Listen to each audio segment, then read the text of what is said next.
Bonjour à tous. Alors, les spectateurs qui se connectent.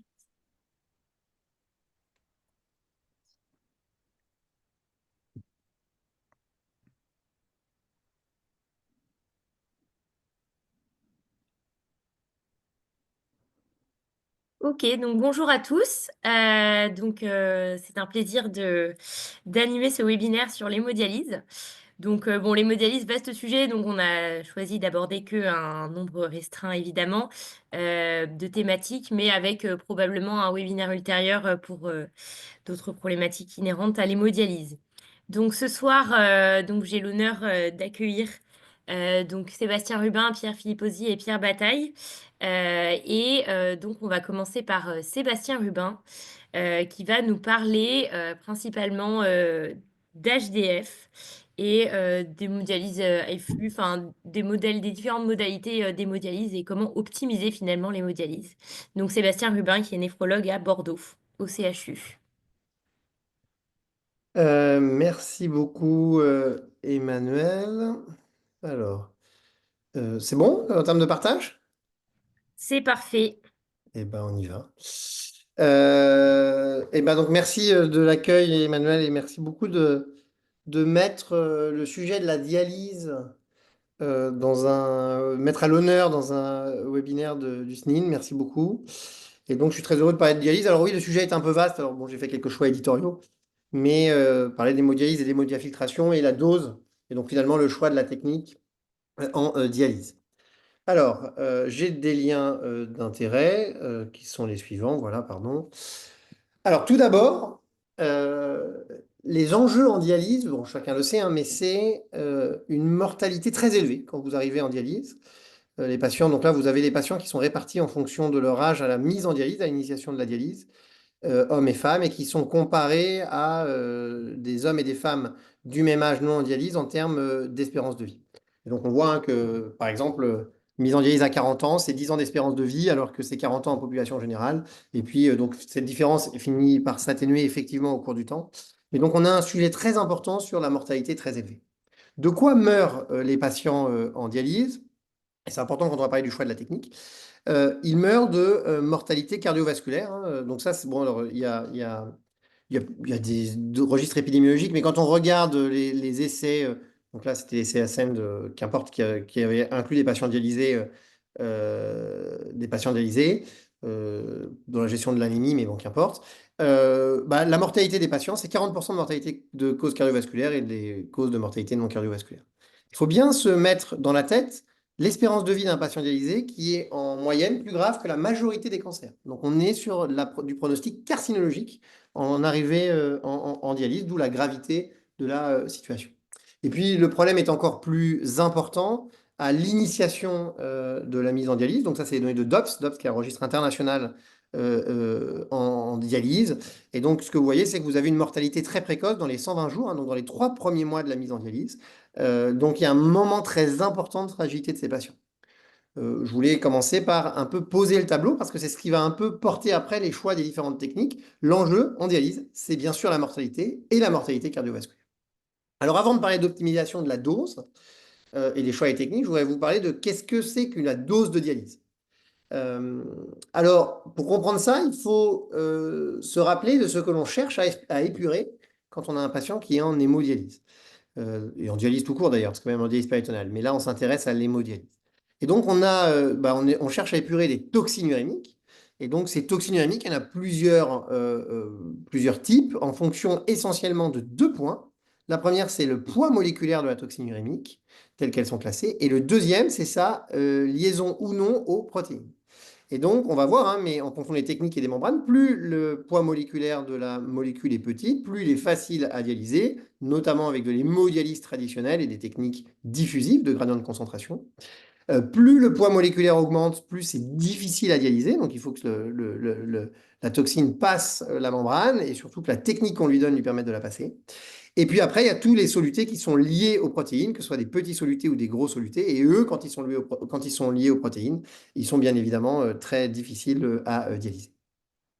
Alors, l'hémodialyse, donc le principe de l'hémodialyse, hein, c'est de mettre en contact d'une membrane semi-perméable le sang d'un patient et de l'autre côté de la membrane semi-perméable un liquide de dialysa dont on règle les concentrations.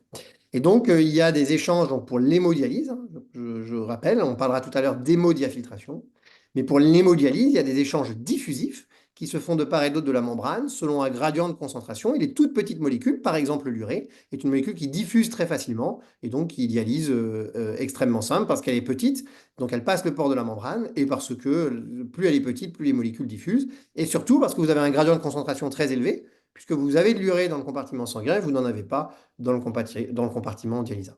C'est pour ces raisons que l'urée a été considérée comme un marqueur théorique de la dose de dialyse en termes de représentant tête de gondole des petites molécules. Alors, en dialyse, on parle souvent du KT sur V, et je vais vous en parler. Donc, on va détailler ce que sont ces éléments. Le premier, c'est le K, qui est la clairance effective de l'urée, et tous les mots sont importants. Bon, vous savez que la clairance, hein, ce qu'est la définition de la clairance. Et en hémodialyse, la clairance du dialyseur vous est fournie par l'industriel. Donc, c'est une variable théorique qui est faite dans les conditions standardisées in vitro. Et la clairance effective de l'urée, c'est la clairance réelle à laquelle votre patient va être épuré de son urée avec cette membrane en fonction des paramètres de dialyse que vous avez réglés. Quand vous regardez la datasheet, enfin les caractéristiques d'une membrane de dialyse, donc ici les membranes du groupe Fresenius, hein, donc qui sont des membranes de type polysulfone, quand vous regardez les clairances de l'urée, vous les avez ici, donc les clairances du dialyseur vis-à-vis de l'urée, qui ne sont pas la clairance effective, vous voyez deux éléments importants à mon avis. C'est que le principal déterminant de la clairance de l'urée, c'est le débit sanguin de votre patient, hein, puisque plus que la surface de votre membrane, puisque ici, vous avez des membranes dont vous augmentez la surface. Et ici, vous avez deux conditions in vitro où vous augmentez le débit sanguin. Et vous voyez qu'en augmentant la surface sur des petites molécules, vous gagnez très peu. Par contre, en montant le débit sanguin, vous gagnez beaucoup plus. C'est ça, la clairance théorique du dialyseur. Et le premier message ici, c'est que l'urée, comme toutes les petites molécules, est essentiellement dépendant du débit sanguin. Et quelle est la différence entre la clairance du dialyseur et la clairance effective? Ben, il y a plein de paramètres qui rentrent en compte. Et un des paramètres importants en dialyse, c'est la recirculation de votre abord vasculaire, puisque, comme je vous l'ai dit, ce qui compte au niveau de votre dialyseur, c'est le gradient de concentration entre la concentration du compartiment sanguin et du dialysat. Et donc, quand vous avez une recirculation, qu'est-ce qui se passe de votre abord vasculaire, par exemple, que ce soit une fistule ou un cathéter, et ben, le sang qui arrive ici, concentré par exemple à 30 millimoles d'urée plasmatique, arrive au niveau du dialyseur pour être échangé. En sortie de dialyseur, vous avez beaucoup moins d'urée dans le compartiment sanguin parce que beaucoup ont été dialysés, justement. Mais si vous recirculez, c'est que ce sang, au lieu de repartir dans la circulation, est remis au moins en partie au niveau en amont de votre dialyseur, donc en recirculation de votre abord par exemple. Et donc ce sang épuré vient diluer la concentration de votre urée en amont du dialyseur. Et donc on comprend bien que puisque le déterminant c'est la différence de concentration, si vous abaissez la concentration en amont du dialyseur par rapport à la concentration plasmatique, et ben vous allez diminuer votre clairance de l'urée. C'est pour ça qu'il y a une différence, par exemple, entre la clairance réelle et la clairance effective et la clairance théorique. Il y a d'autres raisons qui l'expliquent, mais c'est un des éléments importants. Donc le cas, finalement, donc dans le critère qu'on appellera le KT sur V, c'est la clairance effective du l'urée, c'est la quantité à laquelle vous épurez l'urée de votre patient. Et donc le K, c'est la puissance avec laquelle le patient est épuré. Et la puissance, si vous montez une pierre le long d'une montagne, plus vous poussez fort, plus vous lui mettez de puissance. Donc ça, c'est le K. Et plus vous allez pousser longtemps, plus la pierre à une même puissance donnée va monter haut. Et donc finalement, la dose de dialyse, c'est ce qu'on appelle le KT, puisque c'est la puissance de votre capacité d'épurer l'urée, et que vous multipliez par le temps, plus cette puissance est apportée longtemps, plus vous apportez une grande dose de dialyse. Et la question, c'est est-ce qu'on a tous besoin de la même dose, cette dose qui est le KT, donc le K fois le T. Est-ce qu'on a tous besoin de cette même dose? Spontanément, on a envie de dire non, en fonction des gabarits, par exemple. Et donc, on a une dose dite normalisée de dialyse. Donc, K, la puissance, KT, la dose de dialyse. Et on normalise cette dose de dialyse au volume de distribution de l'urée pour essayer d'adapter en fonction de la distribution de l'urée dans nos organismes. C'est le fameux KT sur V. Alors, il y a beaucoup de débats sur le V. Est-ce que le V est important et est-ce qu'il n'y a pas moyen de faire mieux? Ici, je voudrais juste vous dire que le KT sur V, donc rapporté au V, qui est le volume de distribution de l'urée, qui le plus souvent est estimé par des formules anthropométriques, eh ben, ce V, c'est pas pareil si vous êtes un homme ou une femme, parce que effectivement, la répartition masse grasse, masse maigre entre les hommes et les femmes ne sont pas tout à fait les mêmes. Et donc les formules ont ce problème, c'est que l'urée ne se distribue pas pareil en fonction des types de tissus. Et le message, c'est que quand vous êtes une femme, on sait que le V, le KT sur V, surestime la dose. Et donc, en fait, un même KT sur V donné, une femme va être moins bien épurée qu'un homme, aura une dose plus faible, parce que le V, le KT sur V surestime, quand vous utilisez le V de l'urée, surestime la dose de dialyse chez la femme. Et des auteurs ont dit qu'il fallait peut-être, par exemple, plutôt indexer le KT non pas au V de l'urée, mais à la surface corporelle des patients, comme on le fait par exemple dans certaines chimiothérapies. Donc il y a des études sur ça, ça ne change pas grand-chose. Mais rappelez-vous, en termes de personnalisation, le KT sur V surestime la dose chez la femme. Et donc quand vous avez un KT sur V juste chez la femme, en fait, elle est probablement en dessous. Alors comment on le mesure, ce KT sur V? Eh ben, il y a des formules qui permettent de l'estimer. Et le message, c'est que la formule, elle dépend essentiellement de la concentration de l'urée à la fin de la dialyse sur la concentration en début de la dialyse, avec d'autres paramètres. Et parce que quand vous faites votre séance de dialyse, votre urée baisse au cours de la séance et va remonter après la séance. Et ce modèle de mesurer l'urée à la fin de la séance de dialyse, il est vrai si vous êtes dans ce qu'on appelle un compartiment unique, ce que les anglo-saxons appellent single pool, et vous allez voir, c'est important. C'est-à-dire qu'en fait, votre urée, bah, elle est produite, elle est dans un volume unique, single pool, et elle est éliminée par votre fonction rénale résiduelle et éliminée par la dialyse.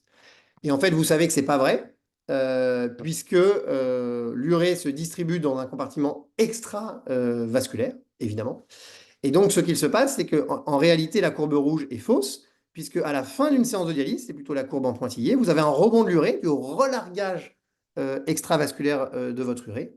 Et donc, si vous voulez avoir la réelle dose d'épuration, la quantité d'épuration de l'urée que vous avez fait, il faudrait maintenir le patient pour mesurer sa concentration d'urée 30 minutes après la fin de la dialyse, pour prendre en compte ce rebond de l'urée. Et donc, c'est ce qu'on appelle le KT sur V à l'équilibre, le EKT sur V, en opposition au KT sur V single pool, le SP KT sur V. Et donc, vous avez deux types de KT sur V. Le KT sur V que vous mesurez à la sortie immédiate de la dialyse et le KT sur V que vous pouvez mesurer, le vrai KT sur V, après 30 minutes de dialyse. Et donc, longtemps a été questionné quelle est la bonne dose de dialyse. C'est-à-dire que si le KT sur V est la dose de dialyse, quelle est la bonne dose qu'il faut donner au patient? Alors, on ne va pas faire le tour, mais je vais vous montrer une étude qui est l'étude EMO, qui est une grande étude en hémodialyse, qui est une étude américaine, hein, qui avait inclus près de 2000 patients, 1000 par bras, qui étudiait deux choses, une type de membrane, je vais y revenir, mais aussi la dose de dialyse, avec deux objectifs, un objectif de dose standard et un objectif de haute dose. Qu'est-ce que c'est que la dose standard et qu'est-ce que c'est que la haute dose? Eh ben, la dose standard, c'est un KT sur V single pool, donc immédiat à 1,32 versus 1,71 de KT sur V. Et cette étude avait montré qu'il n'y avait aucune différence en termes de mortalité, qui est le outcome dur en dialyse. Et si bien qu'aujourd'hui, alors je reviens, il y a eu d'autres études de registre, etc., qui viennent, mais je reviens dans le fait que les objectifs qui sont donnés pour nos patients depuis ces études, c'est deux objectifs principaux. C'est avoir un single pool KT sur V, donc ce fameux KT sur V immédiat de sortie, tout le monde a plus de 1,2, c'est ce qui est un peu donné. Et si on peut monter jusqu'à un 4 chez certains patients, c'est tant mieux.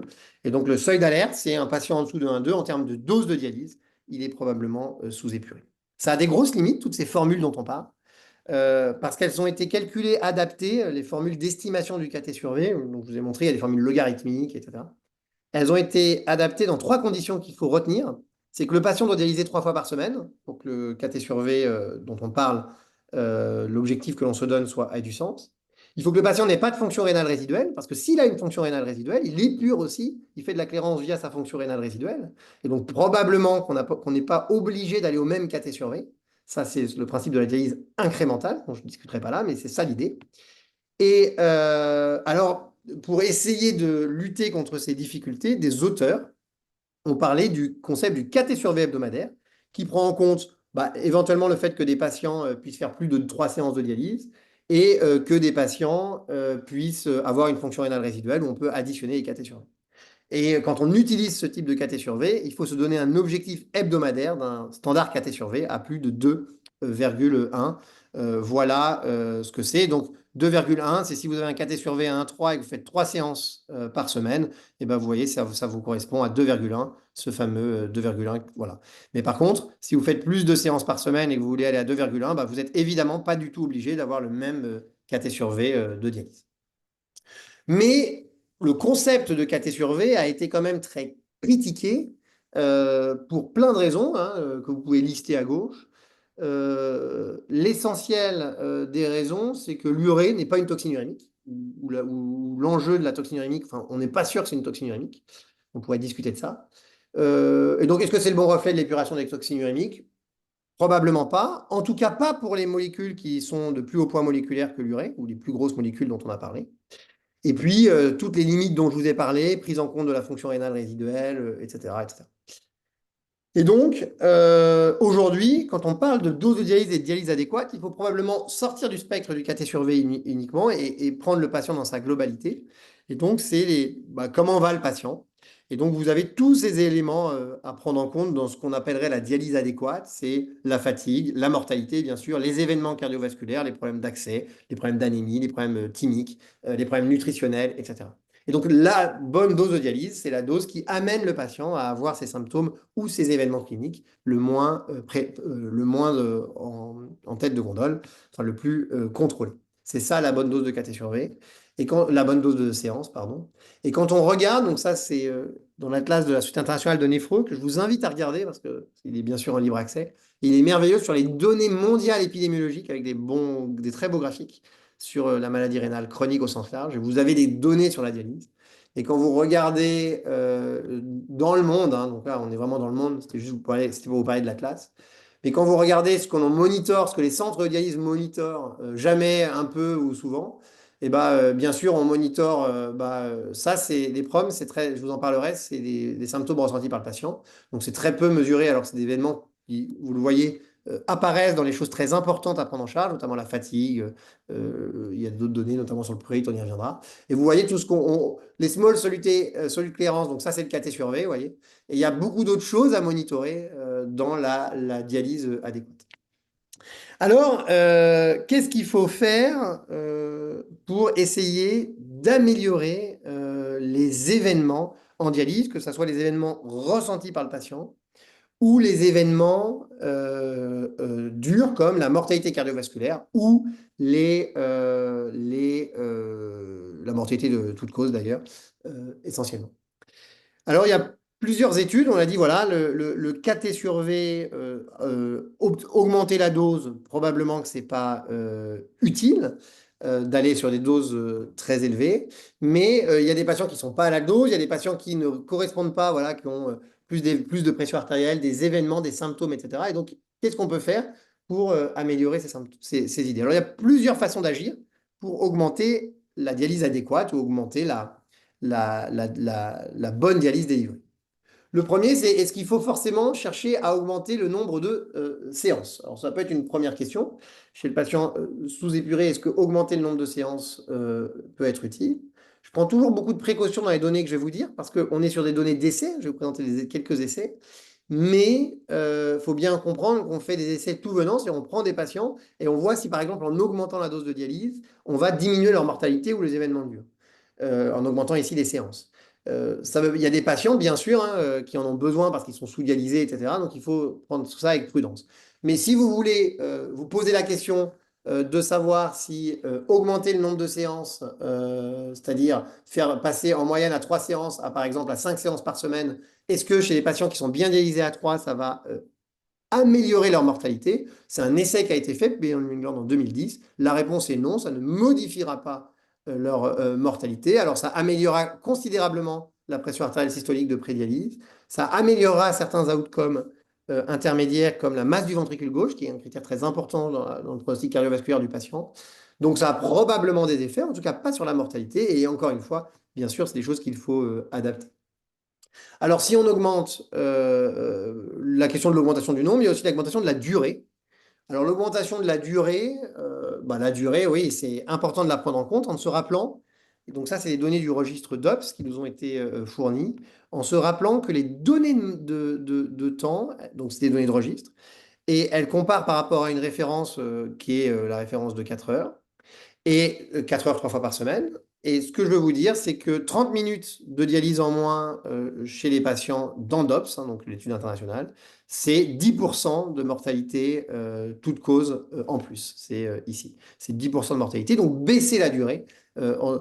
L'augmenter, je ne sais pas, mais la baisser, c'est probablement un critère de surmortalité. Et donc un patient qui dialyse n'est pas encore à sa dose, enfin à une quantité de 4 heures, vous avez fait de la dialyse incrémentale, qui a 2h30, 3 heures ou 3h30, et qui n'a pas les paramètres d'une bonne dialyse, que j'ai exposé brièvement, augmenter la durée de dialyse a un gain évident et démontré. Autre possibilité pour essayer d'améliorer, c'est le choix de la membrane. Alors la membrane, c'est la membrane dit high flux, qu'on peut discuter. La membrane high flux, pour être extrêmement simple, ce sont des membranes qui sont maintenant extrêmement utilisées, hein, qui représentent une grande part du marché européen et mondial, hein, donc pas pour tout dans le monde, mais globalement en Europe et en France, c'est la membrane majoritaire. C'est des membranes dont on a un peu agrandi la taille des pores pour essayer de faire passer des molécules un petit peu plus grandes. Donc l'urée, les membranes low flux, donc avec des pores plus petits, effectivement, le passait très bien. Et toute l'étude EMO dont je vous ai montré incluait beaucoup de patients, mais pas que, mais beaucoup de patients avec ces membranes-là.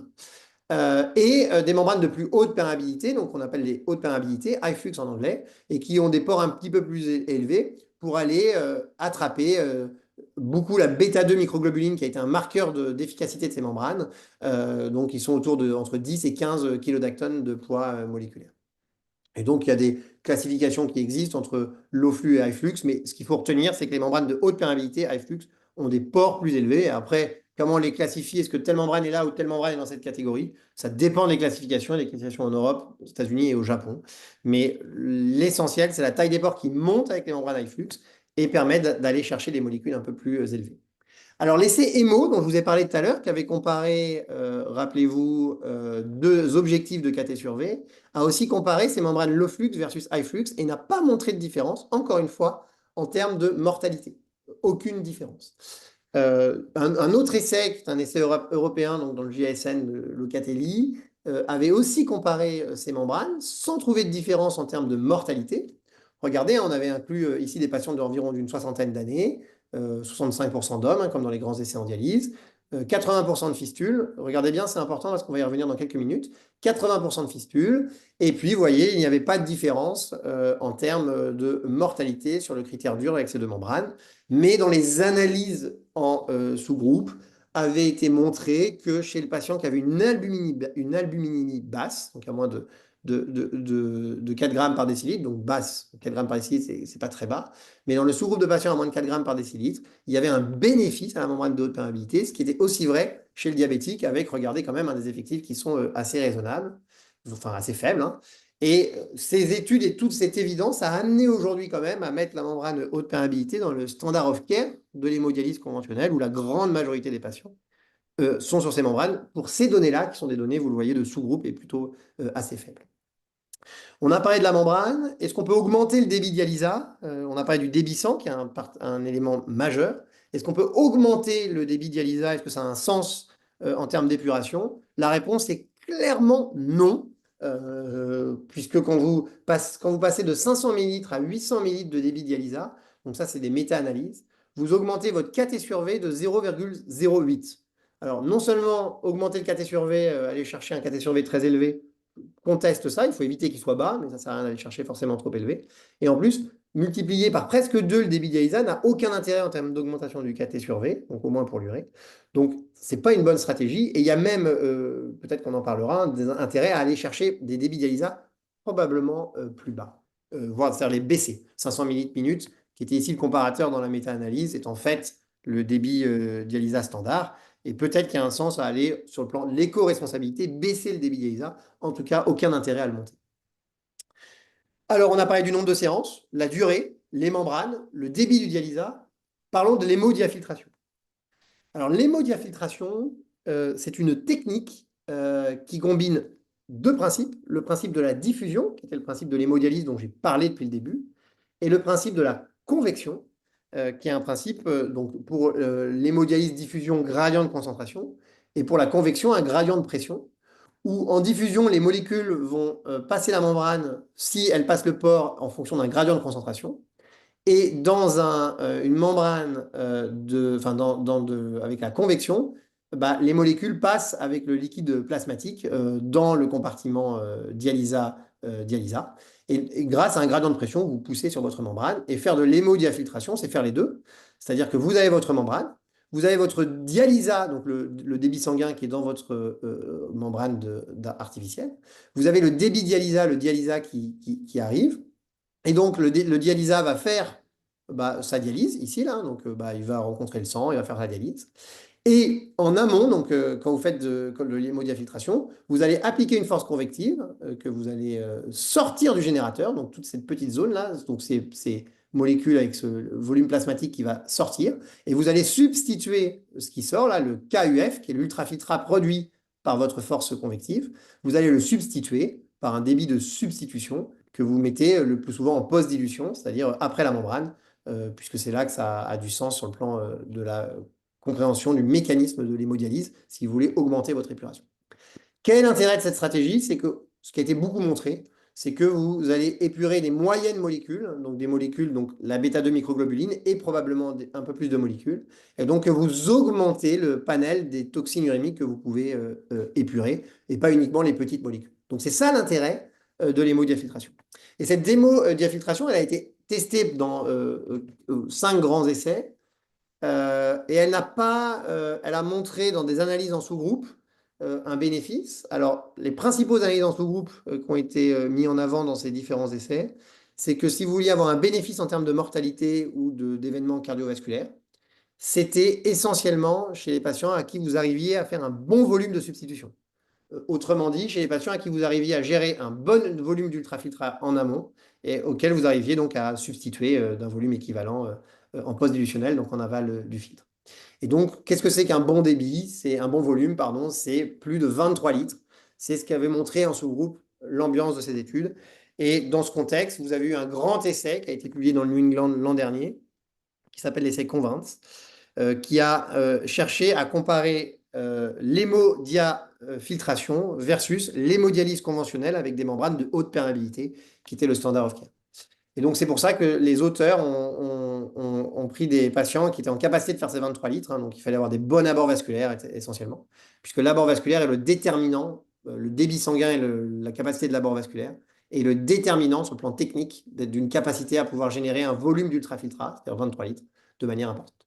Donc, ils ont recruté des patients, ils ont comparé. Donc, il y avait des critères d'exclusion chez les patients les plus graves, notamment ceux qui avaient une espérance de vie très faible, ou des patients qui n'étaient pas en capacité d'avoir ce volume d'hémodiafiltration.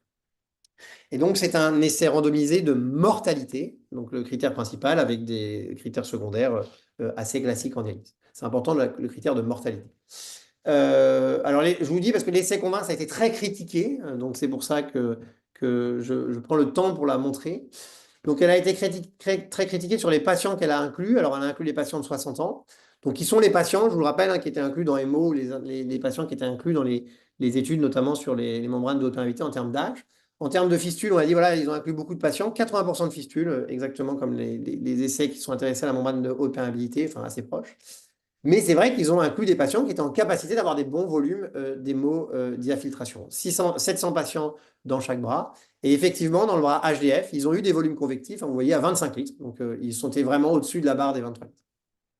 Qu'est-ce qui s'est passé quand on a fait ça? Donc, regardez, ils faisaient tourner les machines de dialyse à 370 millilitres minute de débit de pompe passant. Donc, c'est des bons débits. Hein.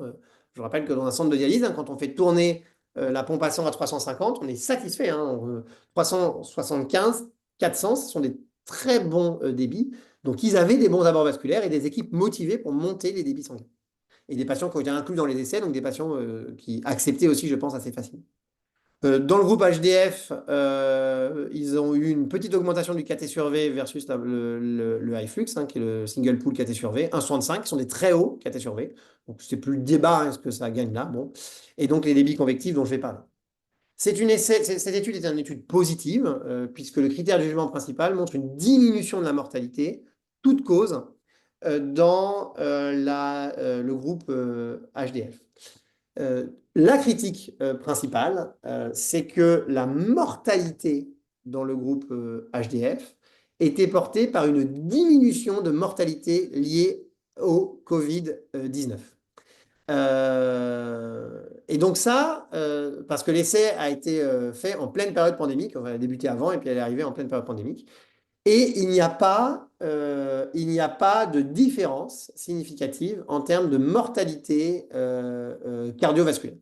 Or, toutes les données initiales de l'HDF étaient portées par une baisse de la mortalité d'origine cardiovasculaire. Et donc, cette étude a été critiquée en disant c'est peut-être dû au hasard avec une surmortalité liée au Covid dans le bras HDF.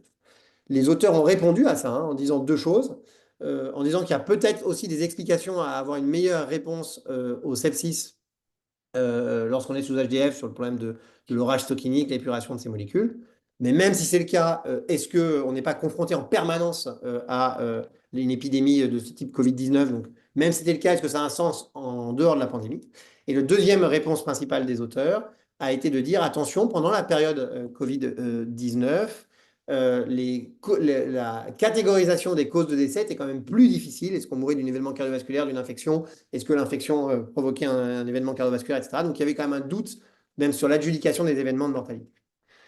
Bon, l'autre message, c'est que quand vous regardez les analyses en sous-groupe de l'essai Convince, bah, l'HDF marche mieux chez les patients les plus âgés. Donc ils ont pris des patients de 60 ans en moyenne. Mais chez les patients de plus de 65 ans, c'est eux qui auraient le plus de bénéfices à l'HDF par rapport aux patients plus jeunes, ce qui a aussi questionné un peu, mais qui peut probablement avoir du sens.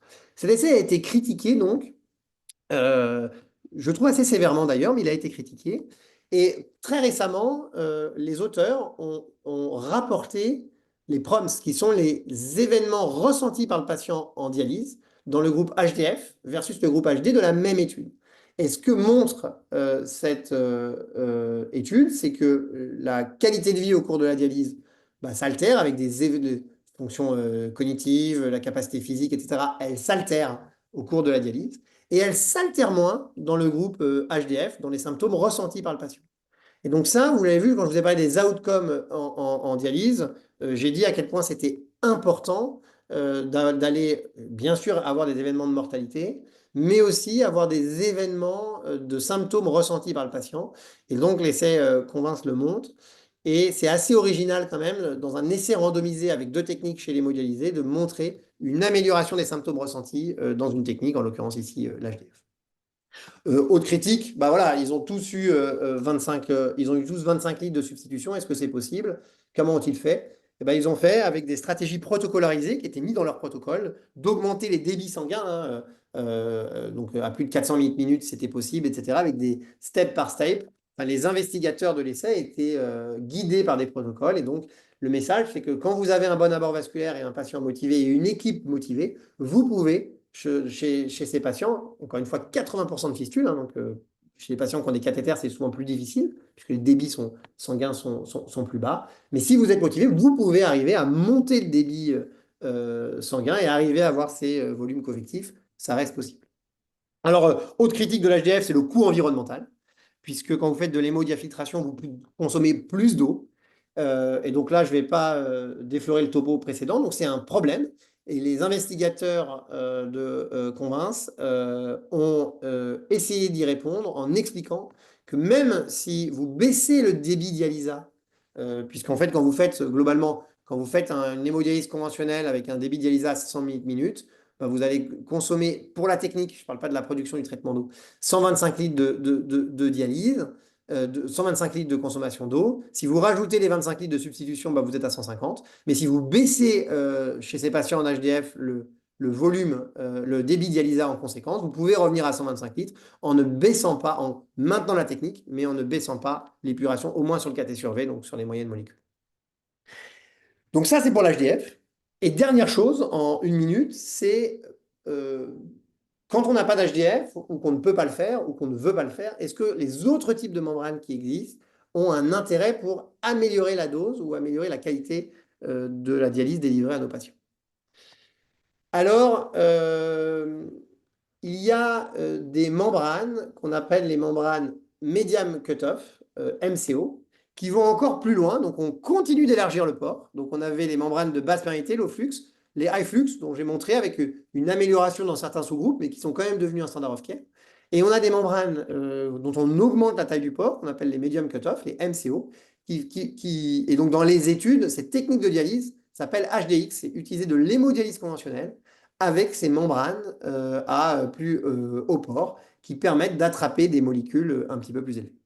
Donc, ces techniques d'hémodialyse avec MCO, la première chose qu'on doit savoir, c'est que ces membranes-là, on ne les utilise qu'en hémodialyse. Parce que si vous faites de l'hémodiafiltration avec, en rajoutant la force convective dans ces membranes au port, à des ports plus élevés, vous allez avoir une fuite protéique, notamment d'albumine, très importante.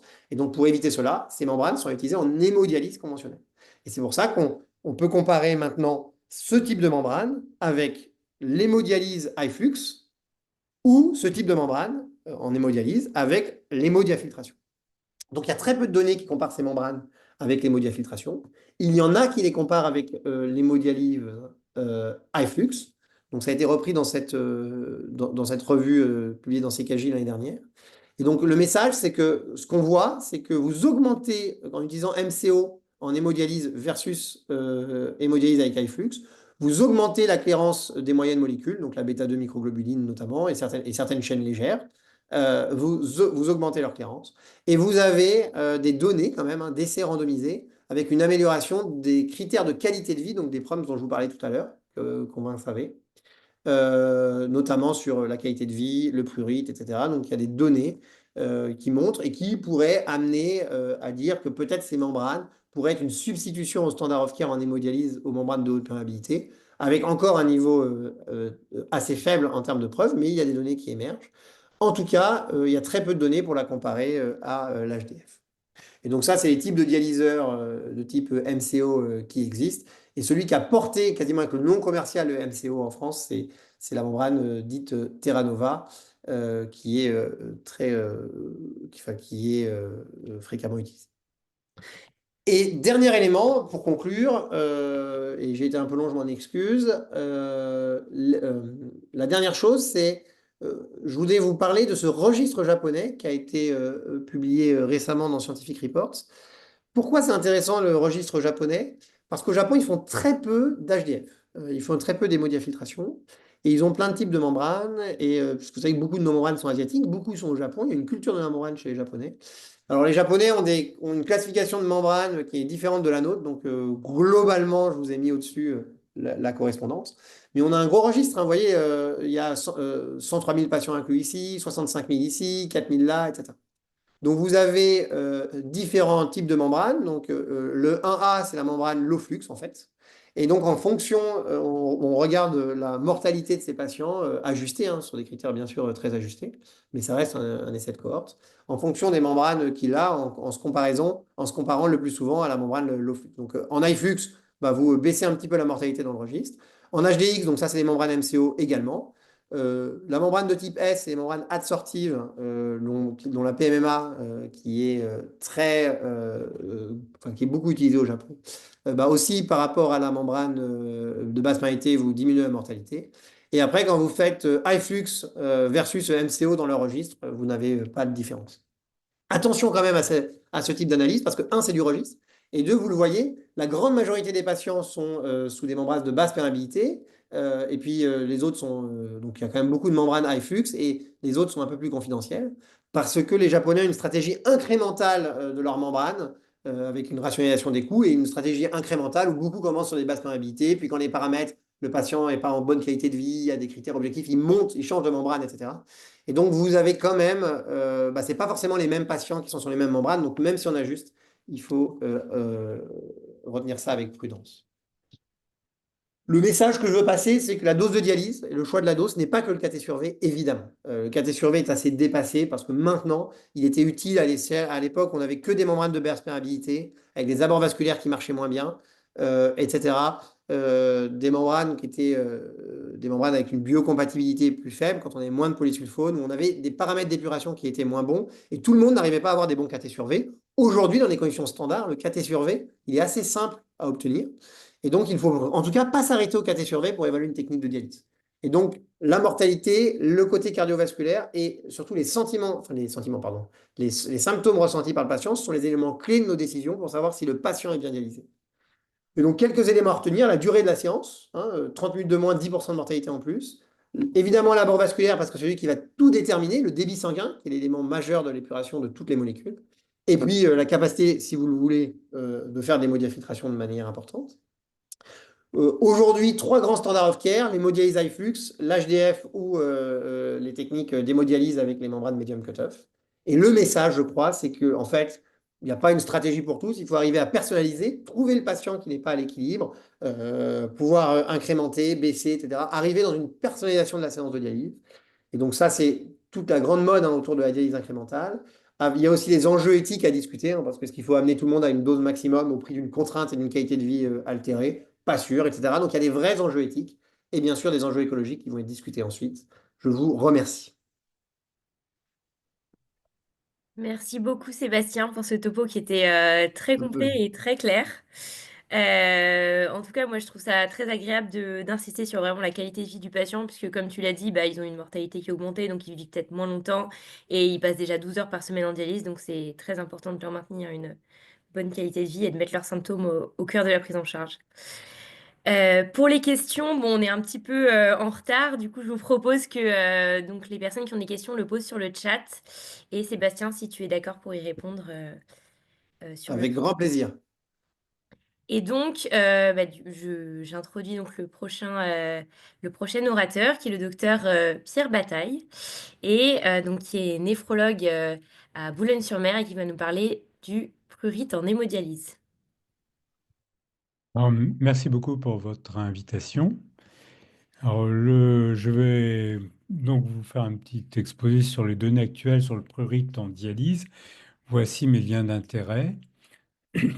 Alors, le plan que je vous propose, c'est la clinique du prurite, les conséquences de ce prurite, la prévalence de ce prurite d'après les données de DOPS et les enquêtes françaises qui ont été réalisées, notamment deux enquêtes, une par les patients avec l'association France-Rhin et une qui a été faite, l'étude Pruri-Préva qui a été publiée récemment. La physiopathologie du prurite pour introduire la démarche thérapeutique. Alors, le prurite, d'abord, il faut avoir toujours en tête que pour parler de pruritumique, il ne faut pas qu'il y ait de lésion cutanée primaire. C'est-à-dire qu'il survient en général sur peau saine ou, à la limite, sur une peau qui a été altérée par la xérose, la sécheresse et les excoriations liées au prurite, avec des petites lésions de prurite nodulaire. Un point très pratique, c'est qu'il faut écarter la présence d'une parasitose, et ces parasitoses ne sont pas exceptionnelles, la gale, le pouls et les punaises de lit très récemment. Enfin, c'est un diagnostic d'élimination, il y a une démarche clinique à adopter. Il faut s'assurer qu'il n'y a pas de dermatose sous-jacente, telle qu'un psoriasis, pas d'allergie par une enquête interrogatoire principalement, puis éventuellement des tests allergiques. Vérifier qu'il n'y a pas une maladie qui puisse en être responsable, une hépatopathie avec une cholestase, une étiologie hématologique et notamment un lymphome, une maladie de Hodgkin, une dysthyroïdie, un diabète, la carence martiale qui peut être associée à un pruriturémique, et puis certaines parasitoses digestives, ascaridiose, oxyurose. Alors, quand on a un prurite, il est utile d'évaluer son intensité. Et vous avez là une échelle analogique très simple que le patient peut utiliser. C'est l'évaluation par cette échelle analogique qui permet de classer le prurite en prurite léger lorsque le patient juge que ce prurite reste modéré, c'est-à-dire un indicateur de moins de 3. Modéré à sévère, c'est de 4 à 10 et on considère qu'un prurite est de l'ordre de 10 les démangeaisons ne sont pas acceptables du tout par le patient. Enfin, il faut évaluer la qualité de ce prurite sur des scores de qualité de vie, car il va y avoir des conséquences sur la mortalité globale, cardiovasculaire, infectieuse, éventuellement sur l'observance. Alors, voici quelques études. Ça, c'est une étude de Dobbs qui a bien documenté le lien entre prurite urémique et le risque de décès toute cause.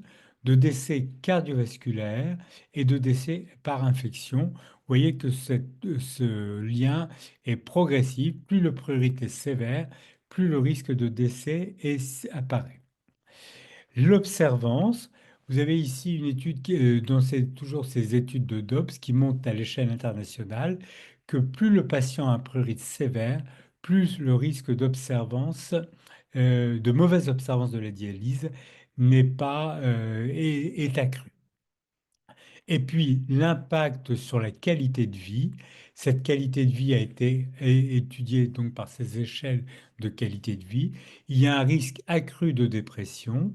Il y a un risque, et on y reviendra parce que c'est un point essentiel qui fait probablement le lien avec la mortalité, un retentissement sur la qualité du sommeil, un risque également sur l'impression de fatigue majeure des patients. Alors, quelle est la prévalence du prurite? Encore des données de Dobbs, donc sur 24 000 patients à peu près, 23 000 patients, pardon, eh bien, on estime qu'en France, d'après les données de Dobbs, que ce prurite est présent avec une intensité modérée à sévère pour 39% des patients. Est-ce que cela a été retrouvé récemment?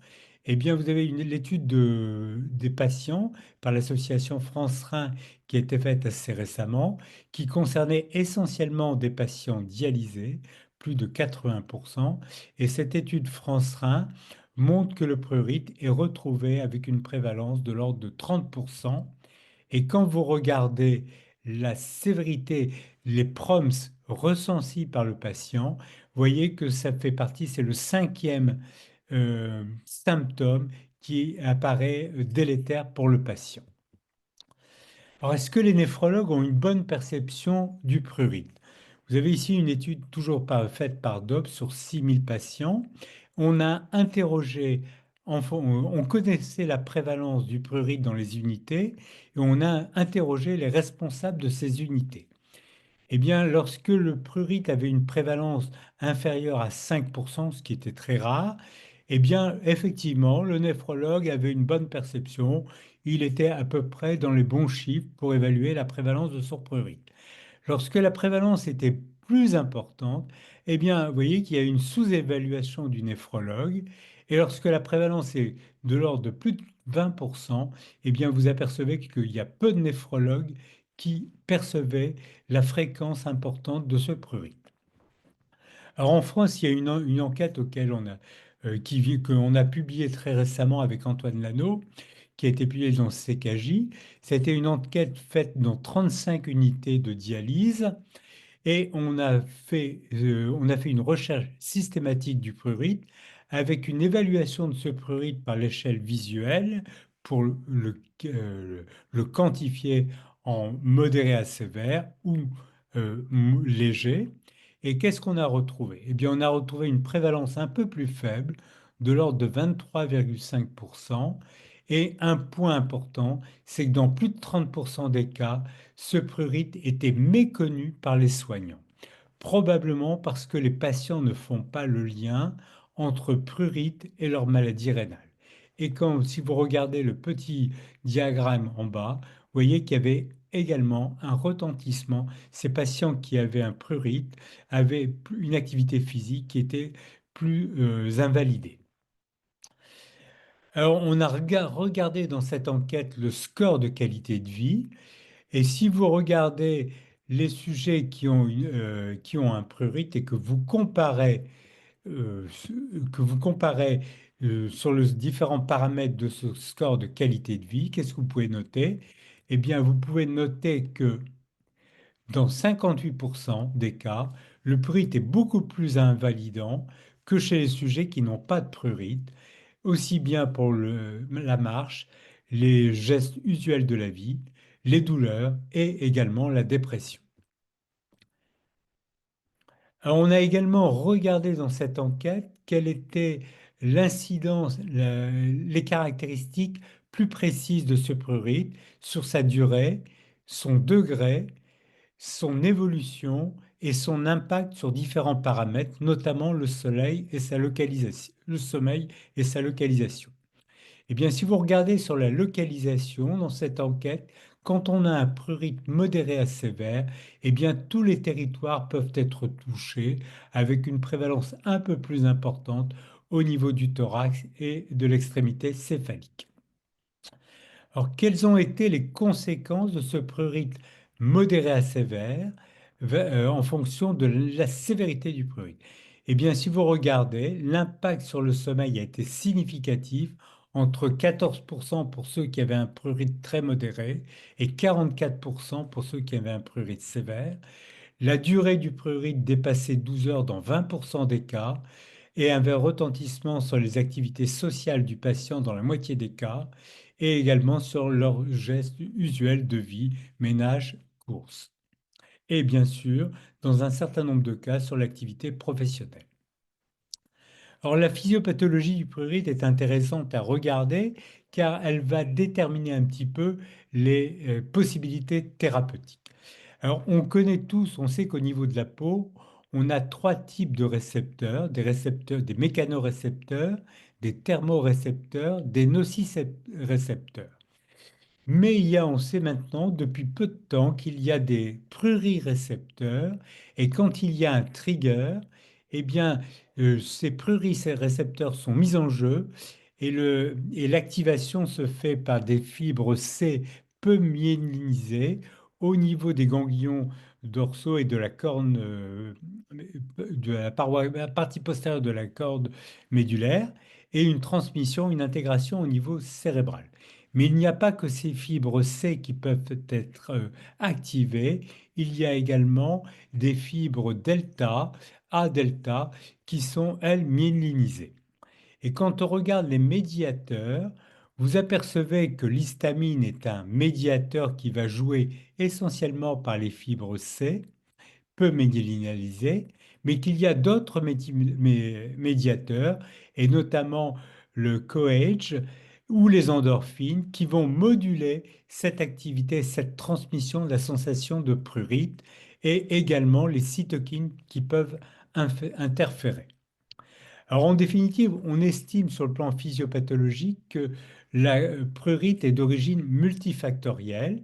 Il y a le rôle des toxines urémiques, le bécrésol, la bêta-2-microglobuline, et bien sûr la PTH et les perturbations du métabolisme phosphocalcique. La neuropathie liée à l'insuffisance rénale, la neuropathie périphérique qui va altérer le fonctionnement des fibres C et des fibres A delta. Et puis, il peut y avoir une micro-inflammation au niveau local avec une activation des TH17 et des TH1 qui peut créer un état inflammatoire et également un déséquilibre entre des récepteurs morphiniques opioïdes, notamment une suractivation des récepteurs mu avec un défaut d'activation des récepteurs kappa. Alors, est-ce que les toxines urémiques ont un rôle très important? C'est une étude très récente qui a été publiée sur 500, près de 500 patients dialysés, où ils avaient été vus et évalués avant la mise en dialyse sur les symptômes qu'ils présentaient. Eh bien, si vous regardez ces symptômes, vous voyez très bien que lorsque l'on débute la dialyse, le nombre de symptômes diminue. Mais par contre, quand on s'intéresse plus spécifiquement au prurite, aussi bien pour sa prévalence que pour son importance, la dialyse en tant que telle ne diminue pas la prévalence de ce prurite ou sa sévérité. Il y a une petite étude qui a été faite sur le plan métabolomique pour regarder sur le plasma et l'ultrafiltrat sur 12 et 24 patients qui avaient un prurite modéré à sévère et on avait regardé par rapport à des sujets sains. Vous voyez qu'en fait, on ne retrouve pas de métabolomique spécifique liée au prurite. Est-ce que la stratégie de dialyse modifie la prévalence du prurite? Alors, c'est une question qui a été longuement débattue.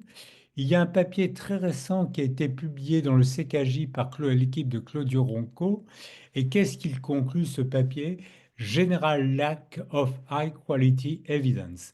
Ça signifie qu'en fait, il y a très peu d'études bien faites qui permettent de dire que la qualité de la dialyse va modifier de façon très significative le prurite. Ce qu'on peut quand même retenir de cette étude, c'est que globalement, les techniques de high flux et certaines membranes, peut-être la PMMA, diminueraient la prévalence de ce prurite. La seule étude qui soit à peu près bien faite, qui est menée de façon randomisée et avec une évaluation très précise du prurite par le score de l'échelle analogique visuelle, c'est une étude avec la membrane MCO, notamment en l'occurrence c'était la membrane Terra Nova, qui avait été comparée au FX80.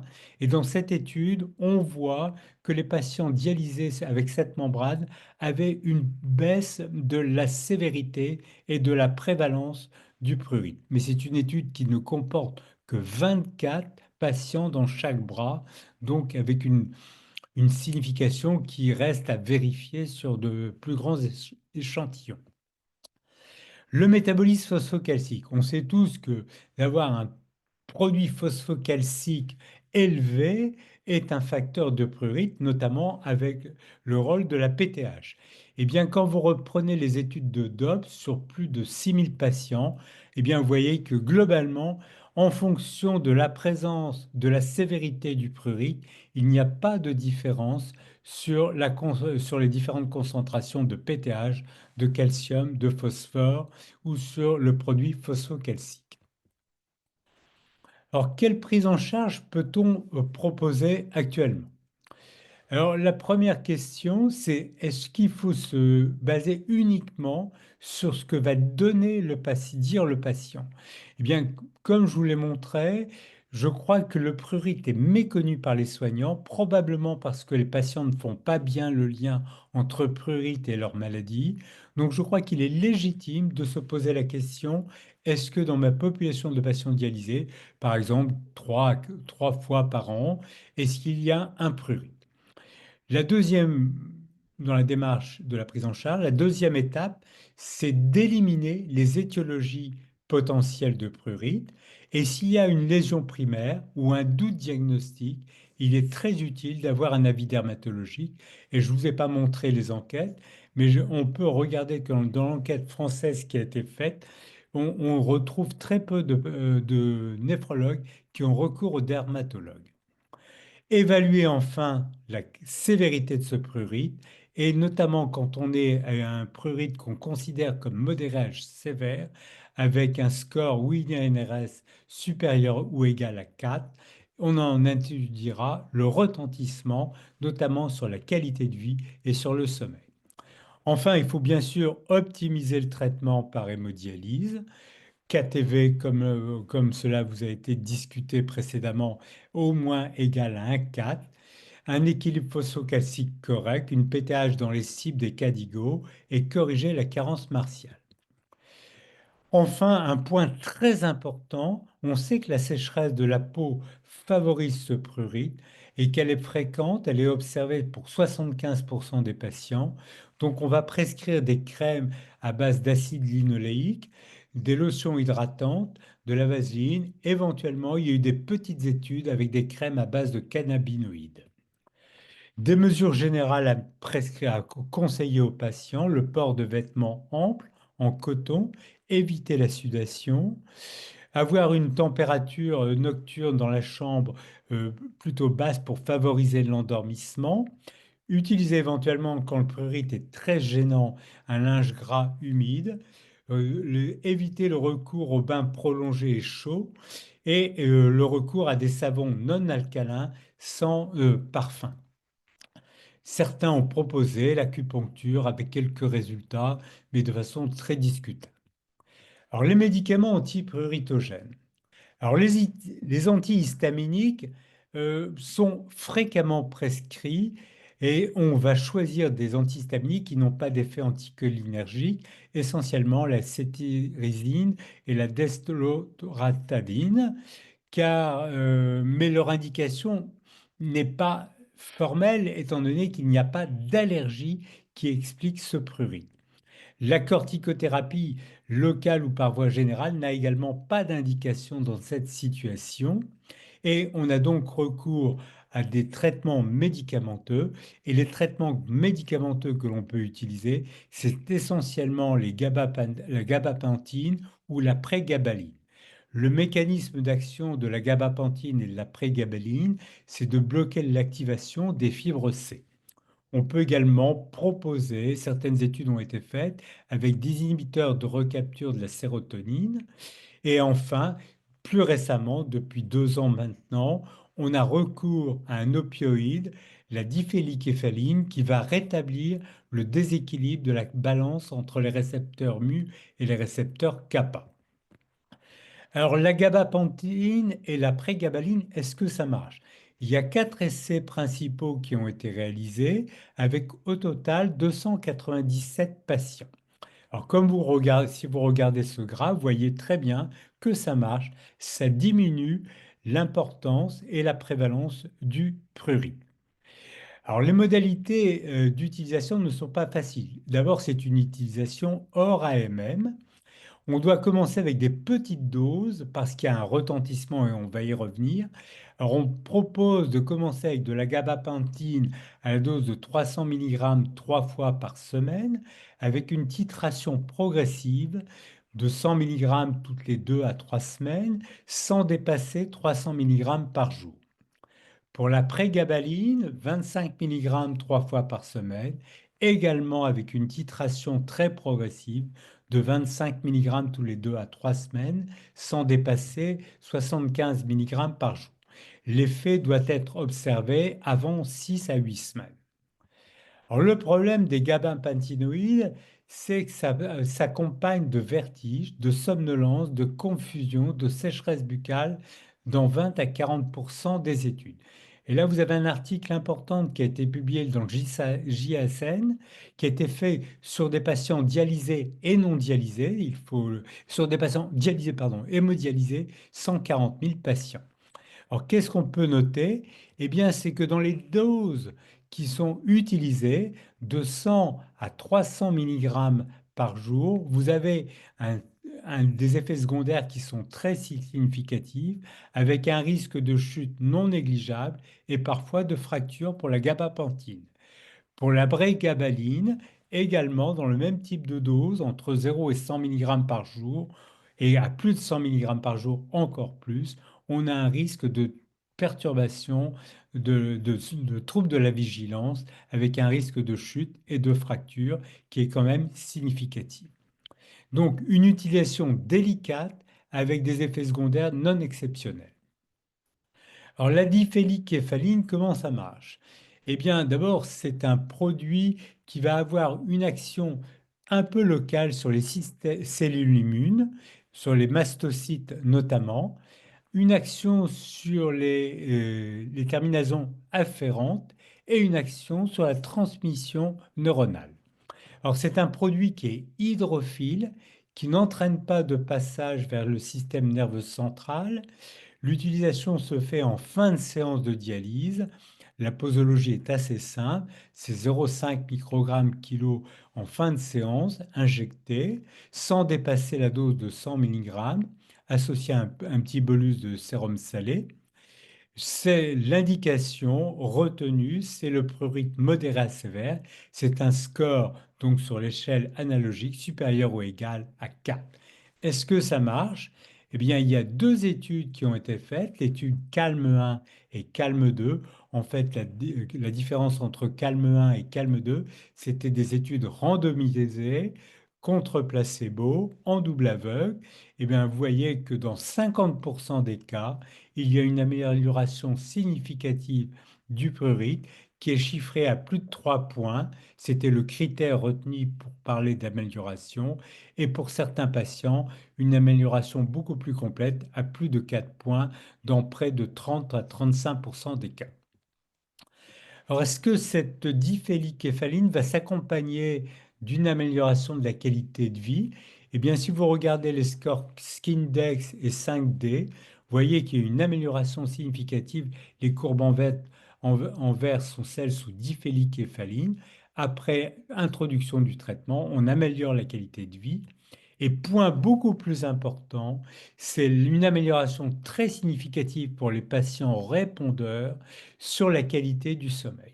Et pourquoi j'insiste sur le problème de la qualité du sommeil? C'est qu'on sait que probablement le lien entre prurite et mortalité est en grande partie lié au défaut, à la perturbation du sommeil qui probablement favorise les troubles de la régulation de la pression artérielle et s'accompagne donc probablement d'un risque de mortalité cardiovasculaire accrue. Alors, on sait que la diphénycéphaline fait partie du forfait de dialyse et donc, et on ne connaît pas encore très bien l'évolution du prurite sous ce traitement. Alors, dans un groupe de réflexion, on s'est donc proposé une démarche pratique pour les néphrologues pour l'utilisation de ce produit et la prise en charge globale du prurite. Alors, on propose systématiquement, quand on constate un prurite, des mesures générales que je vous ai détaillées, le confirmer avec une démarche clinique, éventuellement un avis dermatologique, et écarter les causes secondaires de prurite. Comme on sait qu'on peut passer à côté d'une allergie parce qu'il y a beaucoup de causes d'allergiques, on a proposé de systématiquement envisager un traitement de 2 semaines par un antihistaminique et si on a une réponse significative, de refaire un bilan allergologique pour rechercher une cause à cette réponse aux antihistaminiques. Si le test aux antihistaminiques est négatif, eh bien, il faut évaluer ce prurite, regarder sa sévérité. Si on est à moins de 4, eh bien, on va considérer qu'on se limitera aux mesures générales. Si le prurite est à plus de 4, eh bien, dans ce cas-là, on doit évaluer le retentissement sur la qualité de vie du patient et on peut proposer le DFK, la diphénycéphaline, durant 6 mois et regarder la réponse sous diphénycéphaline. Et là, il y a trois possibilités. On a une efficacité complète. Dans ce cas-là, comme on ne connaît pas l'histoire du prurite chez ces patients sous diphyllicéphaline, on peut proposer un arrêt du DFK si le patient en est d'accord. Si on a une efficacité partielle, on propose de maintenir le traitement et si on n'y a pas d'efficacité ou une intolérance, dans ce cas-là, on peut avoir recours au gabapatinoïde en sachant que la prescription est hors AMM et éventuellement proposer de la puvathérapie. Voilà, je voulais insister sur, vous préciser également qu'il va y avoir un observatoire qui va débuter sur l'utilisation de la diphénycéphaline en France, probablement dans le courant de l'année 2025. Et je pense que les centres qui ont commencé à traiter, ça serait très intéressant qu'on y participe tous pour bien comprendre l'efficacité et l'intérêt de ce nouveau traitement pour les patients. Merci de votre attention. Merci beaucoup pour ce topo. Donc moi, en attendant les questions sur le chat, s'il y en a, alors personnellement, en fait, j'avais appris à rapidement, une fois que le bilan a été négatif, donc de prurite, à essayer de changer en fait la membrane de dialyse. Et en fait, je suis assez étonnée de voir sur votre algorithme que ça n'apparaît pas. Du coup, comme vous aviez dit, effectivement, puisque probablement pour un manque de preuves. Oui, alors on s'est posé cette question et en regardant les données et notamment le papier récent de Claudio Ronco qui confirme qu'il y a très peu d'études avec, quand on regarde très peu de patients qui répondent bien, je pense que c'est pas du tout inutile de se poser la question de la membrane, on peut se la poser. Moi, personnellement, dans notre expérience, je n'ai jamais vu de réponse très significative au changement de membrane. Et j'ai une deuxième question. Est-ce que, il y a un risque de rebond à l'arrêt du traitement? Vous posez une très très bonne question. C'est à la SN, il y a eu un poster là-dessus cette année. Et dans ce poster, de ce que j'ai conclu, mais c'est une étude de très grandes cohortes, hein, comme le font les Américains dans leur groupe de santé de dialyse, eh bien, dans la grande majorité des cas, il y a eu une reprise du prurite de façon importante et ils ont réintroduit le traitement. Mais nous, le but qu'on a un petit peu, c'est de se dire, ça, c'est les grandes études américaines. On pense que l'observatoire qui va être mis en place en France sera intéressant parce qu'on verra vraiment s'il y a des patients qui sont répondeurs. Quand on arrête, est-ce que vraiment ça ne repart pas? Et nous, on va le faire avec un score de qualité de vie pour apprécier le retentissement sur le sommeil, sur l'activité des patients et sur la sévérité du prurite. Et je crois vraiment que c'est un nouveau médicament, c'est traiter le ressenti des patients. Donc je crois vraiment que les centres qui ont commencé à l'utiliser et qui peuvent l'utiliser doivent rentrer dans cet observatoire. Bon, et ben je vous remercie en tout cas pour ce topo et pour avoir répondu à mes questions. Je vois pas d'autres questions sur le chat, donc si tout le monde est d'accord, on va passer au dernier topo. Donc merci encore, Monsieur Bataille. Alors donc le prochain topo sera présenté par Pierre Filippozzi, qui est donc néphrologue avant tout et qui fait partie du groupe de néphrologie verte. Et donc il va nous parler d'un sujet qui est très important, en tout cas je trouve, et je suis pas la seule à le penser puisqu'il y a tout un groupe qui se penche sur la question, qui est donc sur la diminution de l'impact environnemental de la dialyse. Merci beaucoup pour ton introduction. Donc effectivement, Pierre Philipposi, je suis néphrologue à Metz et membre du CGN et du groupe Néphrologie Verte. Je remercie beaucoup le SNIN, pardon, de nous avoir invités à parler de ce sujet. Je n'ai pas de lien d'intérêt à déclarer. Alors, on va faire un petit plan. Le guide de la néphrologie verte, je ne sais pas si vous avez eu l'occasion de le feuilleter pour la plupart d'entre vous, mais il fait à peu près 94 pages.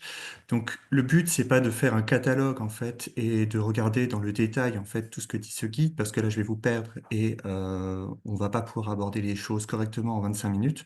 Donc, je vais plutôt essayer de vous donner un état des lieux de l'impact de la dialyse et de quelques mesures choisies. Donc, j'ai fait des choix voilà, qui sont critiquables, mais que j'assume totalement pour vous donner un petit peu aussi quelques outils pour voilà, un petit peu vous faire votre propre démarche. Après, si le sujet vous intéresse et que si vous voulez un petit peu creuser, je vous donnerai quelques sources. Euh, Pas de problème par rapport à ça. Donc, on va commencer par faire une petite introduction sur deux, trois petites notions que vous allez peut-être croiser si vous vous intéressez au sujet. On va parler ensuite du bilan environnemental de la dialyse. Et puis ensuite, on parlera un petit peu du pourquoi, parce que ça, c'est un argument qu'on vous objectera peut-être avant de parler du bilan environnemental, de l'amélioration de ce bilan et puis de la prévention, qui est un sujet extrêmement important si vraiment on veut parler écologie et soutenabilité du système. Alors, vous allez voir sûrement de plus en plus les termes analyse du cycle de vie ou ACV, bilan carbone, empreinte carbone. Tout ça, c'est des termes qui sont entrés dans les médias mainstream, mais en fait, enfin la plupart des gens ne savent pas vraiment ce qu'il y a derrière.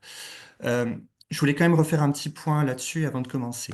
Alors, l'ACV, ou LCA en anglais, Life Cycle Assessment, c'est une méthode qui est normée et scientifiquement reconnue. On a essayé un petit peu de standardiser en fait les étapes pour que ce soit pas à peu près la foire. C'est quelque chose qui vise à évaluer en fait un produit, une procédure de façon multi-étape. C'est ce que représente le petit schéma là, du berceau jusqu'à la tombe, avec effectivement la partie acquisition des ressources, la gestion de fin de vie, l'utilisation. Idéalement, mais c'est pas toujours possible, c'est multicritère. Il faut évaluer donc l'épuisement des ressources, la biodiversité, l'acidification des sols, l'impact CO2 également, donc pas seulement. Mais le problème, c'est que autant le CO2, c'est très bien codifié, c'est très bien documenté, autant certains impacts, c'est pas toujours évident. On n'a pas beaucoup de bases de données en fait pour avoir des données robustes. Donc vous allez souvent avoir des ACV qui sont monocritères. Dans ce cas, on parle d'empreinte carbone d'un produit. C'est une très bonne approximation malgré tout parce que pour certains médicaments, bah, c'est très bien corrélé à l'épuisement des ressources ou à l'émission de particules fines. Si le sujet vous intéresse, il y a eu un des webinaires de groupe Néphrologie Verte le 28 mai où il y a un topo de Sébastien Taïmit que je vous conseille qui détaillait un peu plus ce sujet. Voilà ce que ça donne, par exemple, une ACV multicritère. Donc là, vous avez par exemple une étude qui a comparé en fait l'impact carbone des tenues de bloc, enfin, non pas l'impact carbone, qui a fait une ACV tenue de bloc jetable versus réutilisable, avec différents scénarios selon que vous utilisez une tenue par jour ou 1,5 ou 1,8 tenues par jour. Et donc, vous avez différentes comparaisons. Donc là, il y a juste l'impact climatique, mais vous avez aussi donc les particules fines, vous avez l'acidification, l'eutrophisation. L'eutrophisation, c'est l'émission d'azote dans l'environnement, ce qui va donner les problèmes d'algues vertes, par exemple, l'utilisation des sols et l'utilisation d'eau. Donc comme ça, vous pouvez un petit peu faire des choix, avoir un petit peu des données. Vous voyez que par exemple, l'utilisation d'eau, le réutilisable en fait est un peu plus impactant, et puis tout le reste, par contre, c'est mieux. Ensuite, vous allez voir le terme de bilan carbone ou BEGES, bilan d'émissions de gaz à effet de serre. C'est pas tout à fait la même chose. Donc là, on se focalise vraiment sur un critère unique, et là, on va évaluer une organisation, et non pas une procédure, une entreprise, ou alors une personne ou un groupe de personnes.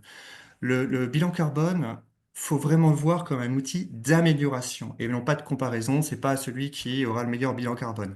C'est pour s'améliorer, pour identifier les postes à forte émission en disant là, effectivement, c'est un sujet qui est très impactant. Là, c'est plus anecdotique. Je vais plutôt me focaliser là-dessus. Classiquement, un bilan carbone, on va toujours le séparer en. Alors, c'est plus comme ça maintenant, c'est 6 scopes, mais j'ai choisi l'ancienne façon de faire parce que c'est un peu plus simple à comprendre. On va séparer ça en 3 périmètres. Les émissions directes, donc ce que vous allez brûler directement, ce que vous allez directement émettre comme gaz à effet de serre. Les émissions indirectes liées à l'utilisation d'énergie, donc l'électricité, qui en France est relativement peu important parce qu'on a une électricité plutôt décarbonée, mais dans certains pays comme l'Australie, c'est beaucoup moins le cas.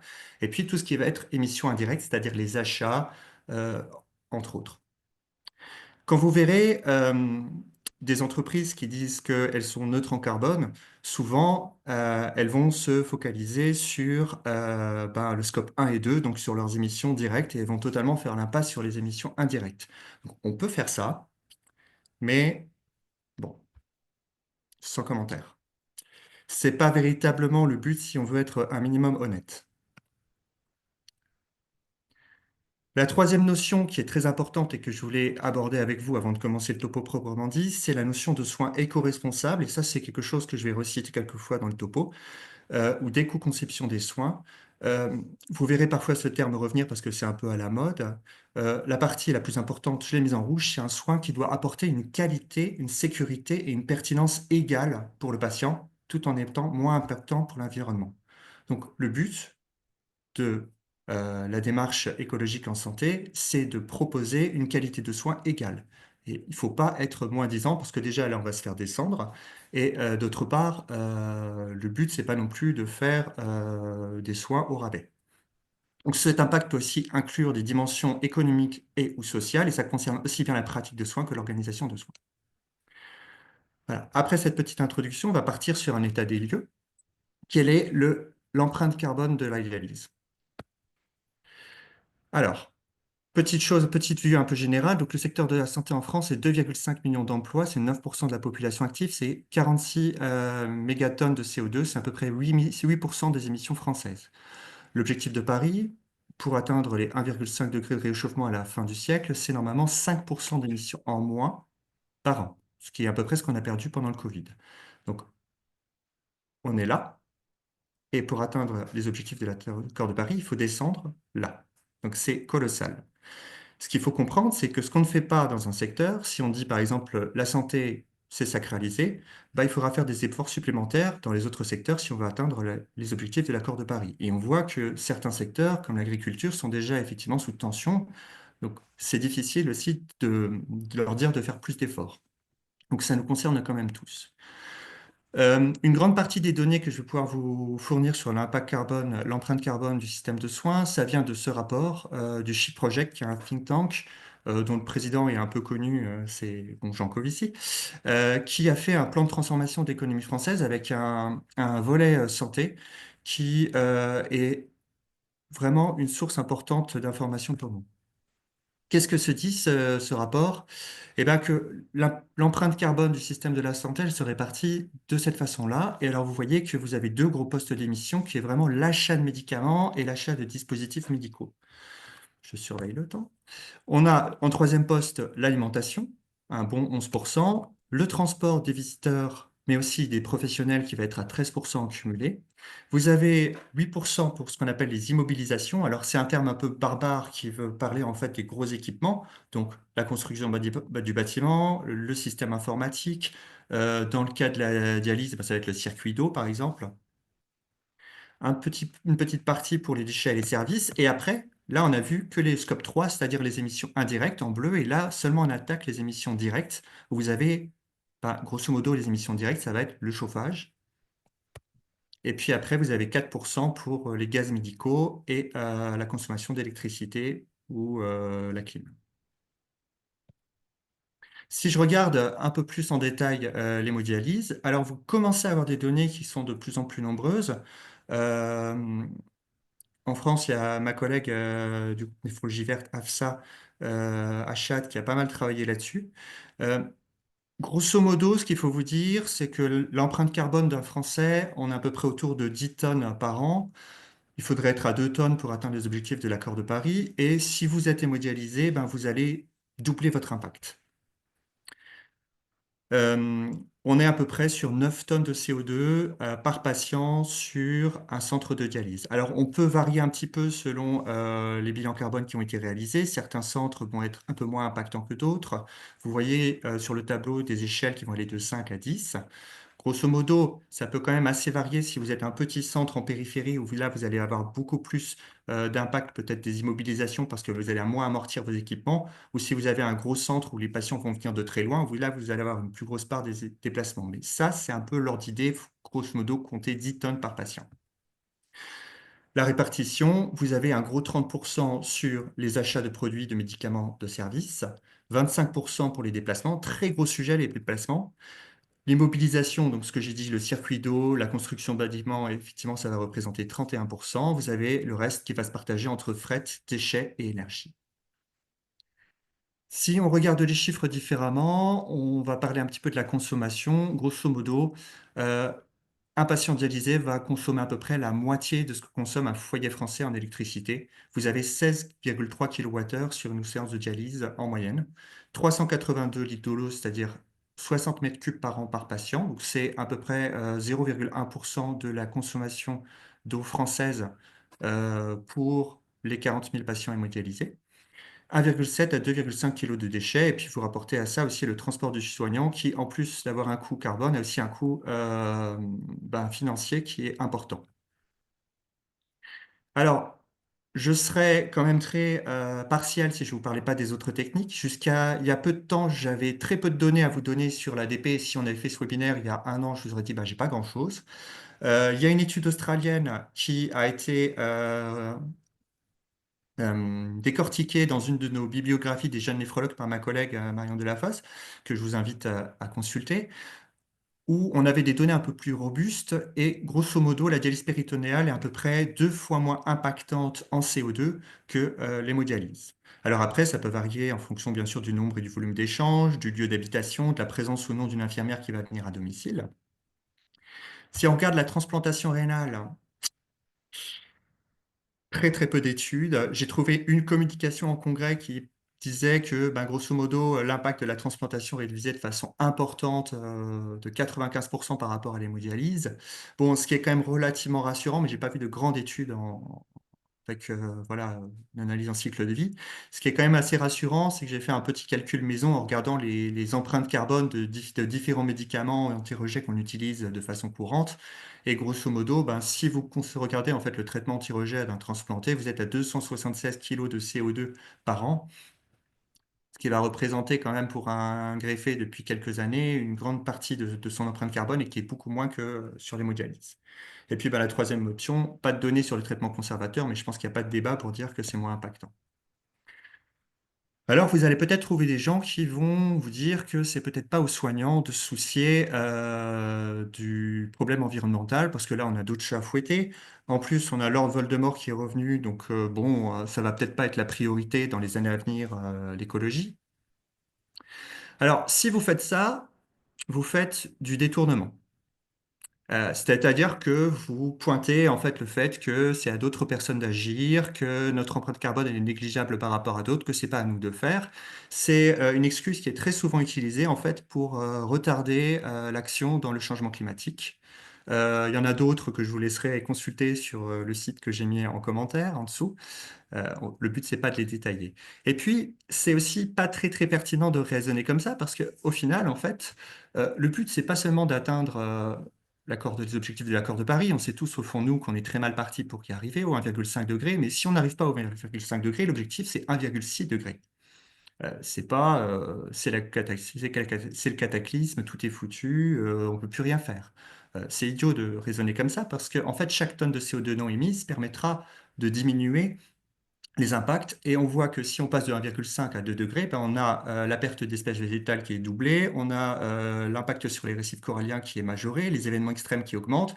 Et si je vous mets des chiffres à 4%, c'est encore plus important. À 4 degrés, pardon, c'est encore plus important. Donc ne pas émettre une tonne de CO2, c'est toujours gagné. Et puis bon, après, si vous n'êtes pas à l'aise avec le changement climatique, que vous mettez ça sous le tapis, bon courage pour gérer votre dissonante cognitive. Pardon. Et puis le troisième sujet qui doit nous motiver quand même à agir au niveau environnemental, c'est qu'il faut quand même se rappeler que même si on n'en a rien à faire finalement du côté environnemental, ben, on a quand même un système de soins qui est sous perfusion. Là, vous avez une map monde où ça représente en fonction du pays la part des produits qui dépendent en fait d'importation pour des produits qui sont non minéraux. Donc la France encore s'en tire pas trop mal, mais si vous regardez toutes les importations qui sont dépendantes de métaux, là vous voyez qu'on est extrêmement dépendant des importations. Et alors pour tout ce qui dépend en fait des produits fossiles, là c'est aussi très très impactant. Donc on a un système de santé quand même, il faut bien se le dire, qui est sous perfusion. Une partie des ressources sont en quantité limitée. Il faut quand même avoir conscience que lorsque ces ressources seront un peu moins disponibles ou pas en nombre suffisant par rapport aux besoins, ben, on risque d'avoir des problèmes d'approvisionnement, avec des volatilités des prix ou des ruptures d'approvisionnement. On a déjà le cas, effectivement, on a déjà un petit avant-coureur pendant le Covid. On a aussi un avant-coureur avec le nombre de ruptures d'approvisionnement pour des médicaments qui évolue de façon exponentielle depuis quelques années. Je ne serais pas honnête si je vous disais que c'est seulement sur des problèmes environnementaux ou de disponibilité de ressources. Il y a aussi des problématiques de rationalité ou d'optimisation des lignes d'approvisionnement par les entreprises qui ne sont pas capables de s'adapter en fait aux évolutions du marché et de la demande. Mais toujours est-il que les impacts environnementaux auront des conséquences croissantes aussi sur la fourniture des médicaments. Et puis la dernière raison pour s'en soucier, c'est que bah, le législateur est de plus en plus ambitieux et bah, on va tous être obligés quand même de s'y mettre, même si ça ne nous intéresse pas trop. Vous avez pêle-mêle, je vous ai cité que quelques lois, mais j'aurais pu en citer beaucoup plus. Si le sujet vous intéresse, vous pouvez aller voir sur le site de l'ANAP, que je vous ai mis effectivement en source. Mais vous avez la loi Egalim, par exemple, sur l'alimentation. Vous avez une obligation de faire un bilan de gaz à effet de serre pour les établissements privés de plus de 500 salariés. Vous avez le décret tertiaire. On ne peut pas rentrer dans les détails. Alors, une fois qu'on a posé le constat, il faut que ce soit green. Bon, je ne sais pas si vous avez la référence de ce film, j'ai peur que non, et ça va me donner un coup de vieux. Il est sorti en 1997, après tout. Mais on va regarder quelques mesures qui ont été proposées par le groupe Écologie Verte pour essayer de diminuer l'impact de l'hémodialyse. Déjà, la première chose qu'on peut faire, c'est essayer d'optimiser le traitement d'eau. Alors, l'eau est finalement relativement impactante en termes carbone. Je ne me souviens plus du chiffre, je l'ai oublié, je l'ai vu il y a quelques jours, mais on est grosso modo sur un mètre cube, c'est quelques kilos, 1 kilo peut-être d'émissions de CO2, donc c'est relativement peu, mais ça reste quand même une ressource qui est précieuse et rare, et donc il faut quand même essayer de l'épargner. On va toujours raisonner de la même façon, c'est-à-dire que d'abord on essaye de réduire la consommation, ensuite on réutilise ce qui peut l'être, et enfin en troisième étape, on essaie de recycler. Et ça, on peut le faire pour l'eau, on peut le faire pour plein de choses. La première chose à faire pour essayer de diminuer la consommation d'eau, ben, c'est d'avoir des traitements d'eau, des osmoseurs qui sont performants. Là, vous avez une étude en fait sur un centre qui a constaté en fait qui a suivi un peu ses consommations et qui a constaté une diminution, une division par deux de sa consommation d'eau lorsqu'elle est passée à un osmoseur nouvelle génération. Et il faut savoir que le groupe Néphrologie Verte avait fait une étude il y a quelques temps et la plupart des centres ont des osmoseurs qui sont relativement anciens, qui ont plus de 10 ans. L'autre chose qu'on peut faire, c'est réutiliser l'eau de rejet de l'osmose inverse. Donc, vous savez que votre eau de ville va d'abord subir un pré-traitement avant de passer par le processus d'osmose inverse. Vous allez avoir votre eau ultra pure qui va ensuite être combinée à votre acide et votre bicarbonate pour devenir le dialysat. Et puis, vous avez toute une partie qui va être rejetée, hop, qui est là. Et c'est ça qu'on va essayer de réutiliser. C'est une eau qui n'a pas été au contact avec le patient, qui est considérée comme une eau grise, mais qui n'est pas s- potentiellement contaminée par des médicaments ou avec un risque bactériologique. Donc c'est dommage de ne pas l'utiliser. On ne peut pas l'utiliser directement. Il faut d'abord une cuve de recueil enterrée ou dans un local temporé. Il faut un dispositif de trop-plein. Il faut quand même la chlorer pour éviter que ce soit contaminé par des bactéries. On peut l'utiliser de façon directe dans les sanitaires, c'est le cas dans l'établissement où je travaille, ou alors on peut l'utiliser pour différentes choses comme des piscines de rééducation, après contrôle bactériaux et du pH, ou après dilution dans des espaces verts. Là, vous avez différents... Alors, j'ai fait mon truc là. Ce serait bien que je puisse l'enlever, pas que ça nous accompagne. Vous avez différents centres de dialyse qui ont utilisé leur eau de rejet d'osmose inverse. Je passe sur les choses un petit peu exotiques qu'on ne peut pas faire en France, mais ça peut être utilisé pour l'assainissement des bâtiments, pour l'assainissage des espaces verts, pour la stérilisation. Voilà. Réduire le débit dialysat, donc Sébastien Rubin en a parlé tout à l'heure. Est-ce que c'est quelque chose qu'il faut faire? Est-ce qu'on ne va pas mettre en danger finalement la santé du patient? Alors là, vous voyez une étude, c'est pas la même que celle qui a été citée tout à l'heure. Vous avez l'étude de Maduel où pour des débits 100 à 350 à 450, on avait une étude en fait de ce que représentaient différents débits dialysat. Et vous voyez que passer d'un débit dialysat de 300 cc à 700 cc augmente la consommation de 133%, forcément, mais augmente le KT que de façon finalement relativement faible, tout en ayant un impact nul sur le volume de convection. C'est ce qui est représenté hop, ici. Alors, je ne dirais jamais qu'il faut diminuer le débit de dialysat pour tous les patients. La règle, c'est quand même d'individualiser la prescription et de maintenir quand même une qualité de dialyse la plus optimale possible pour quelqu'un qui, par exemple, a des gros besoins. Mais après, il faut comprendre aussi qu'il y a certains centres comme le mien, mea culpa, où la dialyse est automatisée, où on a des générateurs où on va avoir le débit dialysat qui va être 1,5 fois le débit 100. Et donc, quand vous avez un débit 100 qui est à 450 cc par minute, vous vous retrouvez avec un débit dialysat qui va être à 675 cc par minute. Est-ce que ça a un intérêt pour ces patients? Je ne crois pas. Donc, on peut facilement diminuer ce débit dialysat sans impacter la qualité de prise en charge. Alors, Sébastien Rubin vous en a déjà parlé. Est-ce qu'il faut arrêter de faire de l'HDF pour faire de la dialyse éco-responsable? Ça, c'est une étude qui avait comparé en fait la consommation d'eau, la consommation de dialysat entre du coup de l'HDF online par rapport à un vieil appareil de dialyse qui faisait de l'hémodialyse standard. Et vous voyez que en fait, la surconsommation, elle n'est pas si évidente que ça. Quand vous utilisez les modules qui permettent d'optimiser un petit peu la consommation de dialysat comme le TOFLO ou le TOSUP, vous n'allez pas forcément avoir une surconsommation. Par rapport à certains vieux générateurs, vous allez même avoir une sous-consommation tout en faisant de l'HDF. En tout cas, au vu des données cliniques récentes qui montrent que quand on arrive à avoir un fort volume de convection, on améliore la survie du patient, le groupe Néphrologie Verte ne retient pas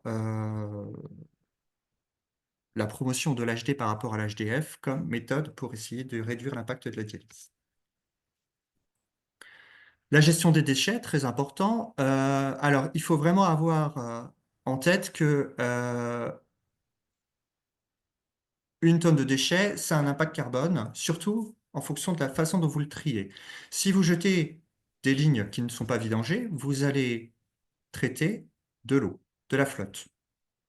C'est dommage, ça implique de la logistique, ça implique effectivement un traitement de déchets pour quelque chose qui pourrait être vidangé. Ça, c'est la première chose à faire. Il faut essayer quand même de diminuer un peu ces déchets parce que la gestion des déchets, c'est aussi un impact carbone. Revoir le matériel, éviter ce que on n'a pas forcément besoin. On a une partie de ce qu'il y a dans les champs est parfois gâché ou non utilisé.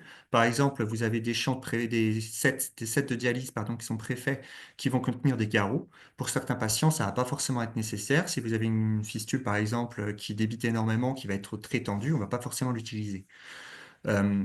Mais on pourrait voir aussi ça avec le nombre de compresses. On est en train de faire un travail au sein du groupe Néphrologie Verte pour essayer de revoir un petit peu, faire des conseils en fait au centre pour essayer d'optimiser leur utilisation des kits. L'autre chose auquel il faut faire attention, c'est la gestion des déchets, donc ce qui va partir en dasserie. Une tonne de dasserie, ça va émettre 934 kg de CO2, alors une tonne de déchets considérés comme ménagers, donc de DAOM, ça va être 362 kg de CO2. Donc, essayez de ne pas classer comme dasserie un DAOM, c'est très important. Il faut bien se rappeler que ce qu'on appelle un dasserie, c'est un déchet d'activité de soins à risque infectieux. Donc, il faut qu'il y ait un risque de contamination et une compresse souillée par un liquide biologique chez un patient qui n'a pas de problème euh, septique ou qui n'est pas contaminé par le VIH ou autre, ce n'est pas un DASRI. Sauf s'il y a effectivement, comme je le disais, un germe viable, tuberculose ou des choses comme ça. Si vous avez un patient effectivement en isolement qui va cracher voilà, sur une compresse, bon là effectivement vous la traitez comme DASRI. Mais sinon, la plupart du temps, voilà, il y a beaucoup de choses qui partent en DASRI qui ne le sont pas. Autre chose que je voulais quand même aborder, c'est les techniques d'acide centralisé. Réduire la consommation de dialysa, ça permet aussi de réduire la consommation d'acide. Et l'acide, c'est aussi quelque chose qui impacte. Pour fabriquer de l'acide, on va forcément, du coup, consommer des ressources, avoir un impact carbone. L'acide peut se retrouver dans des bidons comme ça. Mais vous avez une alternative qui est l'acide centralisé. L'inconvénient des poches, c'est qu'il y a de la manutention, que le pH est bas, donc c'est pas toujours évident. Il y a parfois besoin de suremballage, ça prend de l'espace en pharmacie. Et puis, en fait, il y a une de mes collègues, Perrine Julien, sur le groupe Néphrologie Verte, qui avait vu que sur son centre, il y avait un gaspillage d'acide d'environ 30%, c'est-à-dire que vous aviez 30% des bidons qui n'étaient pas consommés. Sachant que 1 kg de plastique, du coup, c'est 2 kg de CO2, que 1 kg d'acide acétique, c'est 1,4 kg de CO2. Si vous prenez de l'acide citrique, c'est 3,3 kg de CO2. Elle avait estimé qu'il y avait 30 tonnes de CO2 qui étaient gâchées par an pour 115 patients, ce qui fait à peu près 261 kg de CO2 par an par patient, ou l'équivalent d'un vol Paris-Rome. Des alternatives qui existent, alors qui sont des investissements, hein, c'est des systèmes de distribution d'acide centralisé où là, vous allez finalement consommer en fait ce dont vous avez besoin pour le patient. Il y a une centrale ou alors même de la génération sur place à partir de gel ou de granules. Autre sujet très important, et je terminerai là sur les moyens de diminuer l'impact de la dialyse, c'est les transports. Je vous l'ai dit tout à l'heure, 25% de l'empreinte carbone de la dialyse, c'est les transports des soignants, les transports des patients. Alors, j'ai pas de solution miracle. Les transports groupés, c'est sûr que c'est une solution. J'ai un collègue, effectivement, à Vichy, qui est en train de travailler sur une application pour essayer d'optimiser les transports groupés. La téléconsultation, oui, si c'est pertinent, effectivement, déplacer un patient, si il n'y a pas forcément besoin d'examen clinique pour certaines consultations, oui, c'est intéressant. Parfois, on est effectivement obligé de voir le patient. La dialyse à domicile, ça peut être aussi une option. Pas pour tous les patients malheureusement. Et là, il faut faire aussi attention aux consommables. Vous savez qu'il y a des solutions de dialyse à domicile qui permettent de diminuer un peu la consommation de consommables. La petite réserve que je ferai par rapport à ça, c'est que je n'ai pas vu d'évaluation robuste à ce stade de l'empreinte carbone. Ce que je vous ai mis ici, c'est une étude qui avait été faite, il y a 15 ans en Angleterre, mais qui était d'assez faible qualité, où effectivement il semblait y avoir un moindre impact de système de dialyse domicile à confirmer. Utiliser des médicaments moins impactants, parce qu'il n'y a pas que la dialyse, on est aussi des prescripteurs. Alors c'est complexe. On a encore relativement peu de données. parce que parfois les entreprises pharmaceutiques ont aussi beaucoup de sous-traitants. Il faudrait avoir idéalement accès au process de fabrication. Une autre chose dont il faut avoir conscience, c'est que l'impact d'un médicament, c'est pas seulement l'impact carbone. On a certains médicaments qui sont persistants dans les milieux aquatiques, dans l'environnement, avec des risques d'accumulation et de toxicité. Vous avez un indice qui a été développé sur ça que vous pouvez retrouver en tassant A10 PBT, qui bon, est un indice qui est assez limite, qui a le mérite d'exister.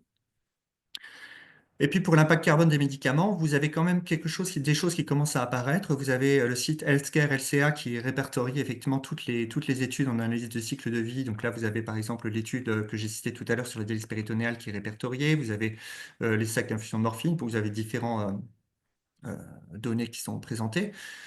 C'est un site qui peut paraître un peu difficile d'accès comme ça, mais en allant sur la galerie, vous avez un petit peu le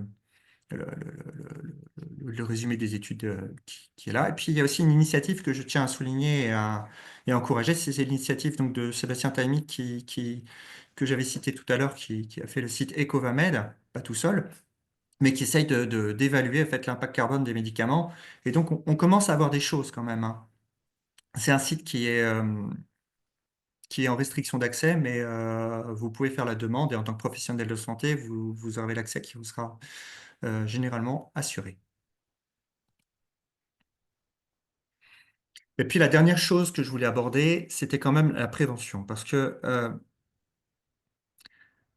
mieux vaut prévenir que guérir, ça marche aussi en termes d'environnement, et on a un système de santé, il faut le réaliser, qui est très axé sur le curatif et très peu sur le préventif. Et là, on a énormément de marge.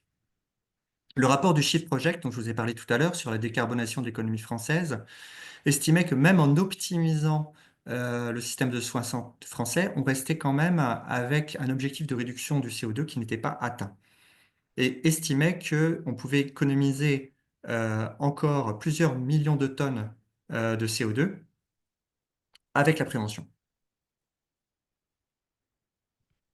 Les marges de progression, en tout cas en néphrologie, sont importantes. Sébastien Rubin vous parlerait très bien aussi des marges au niveau de l'HTA, qui sont colossales. Mais effectivement, on a toujours un gros problème en néphrologie sur le dépistage et la prise en charge des patients, surtout maintenant, alors qu'on a des médicaments qui sont efficaces pour ralentir la progression de l'insuffisance rénale. Donc oui, il y a un vrai sujet là-dessus, et il faudrait effectivement que les pouvoirs publics s'en emparent pour qu'on puisse essayer de diminuer l'impact, la prévalence de la dialyse en France. Et puis, il faut aussi avoir conscience que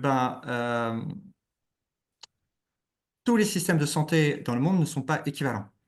Vous allez avoir des systèmes de santé qui vont être très, très impactants en termes de CO2 et pas forcément les meilleurs résultats. C'est-à-dire que la santé d'une population, c'est pas juste les sous et les gaz à effet de serre que vous allez émettre que vous allez injecter. Vous avez certains systèmes de santé, comme la Turquie, en fait, qui, par exemple, font mieux que les USA en termes d'espérance de vie, avec un impact carbone qui est beaucoup moins important. La France, nous, on est là, donc plutôt pas mal lotis. Et puis, vous avez des systèmes de santé qui sont un peu mieux que nous, comme l'Espagne. Donc, tous les systèmes de santé ne se valent pas, et le système de soins, c'est pas le seul déterminant qui permet d'avoir une bonne santé populationnelle. Il y a d'autres choses qui rentrent en compte.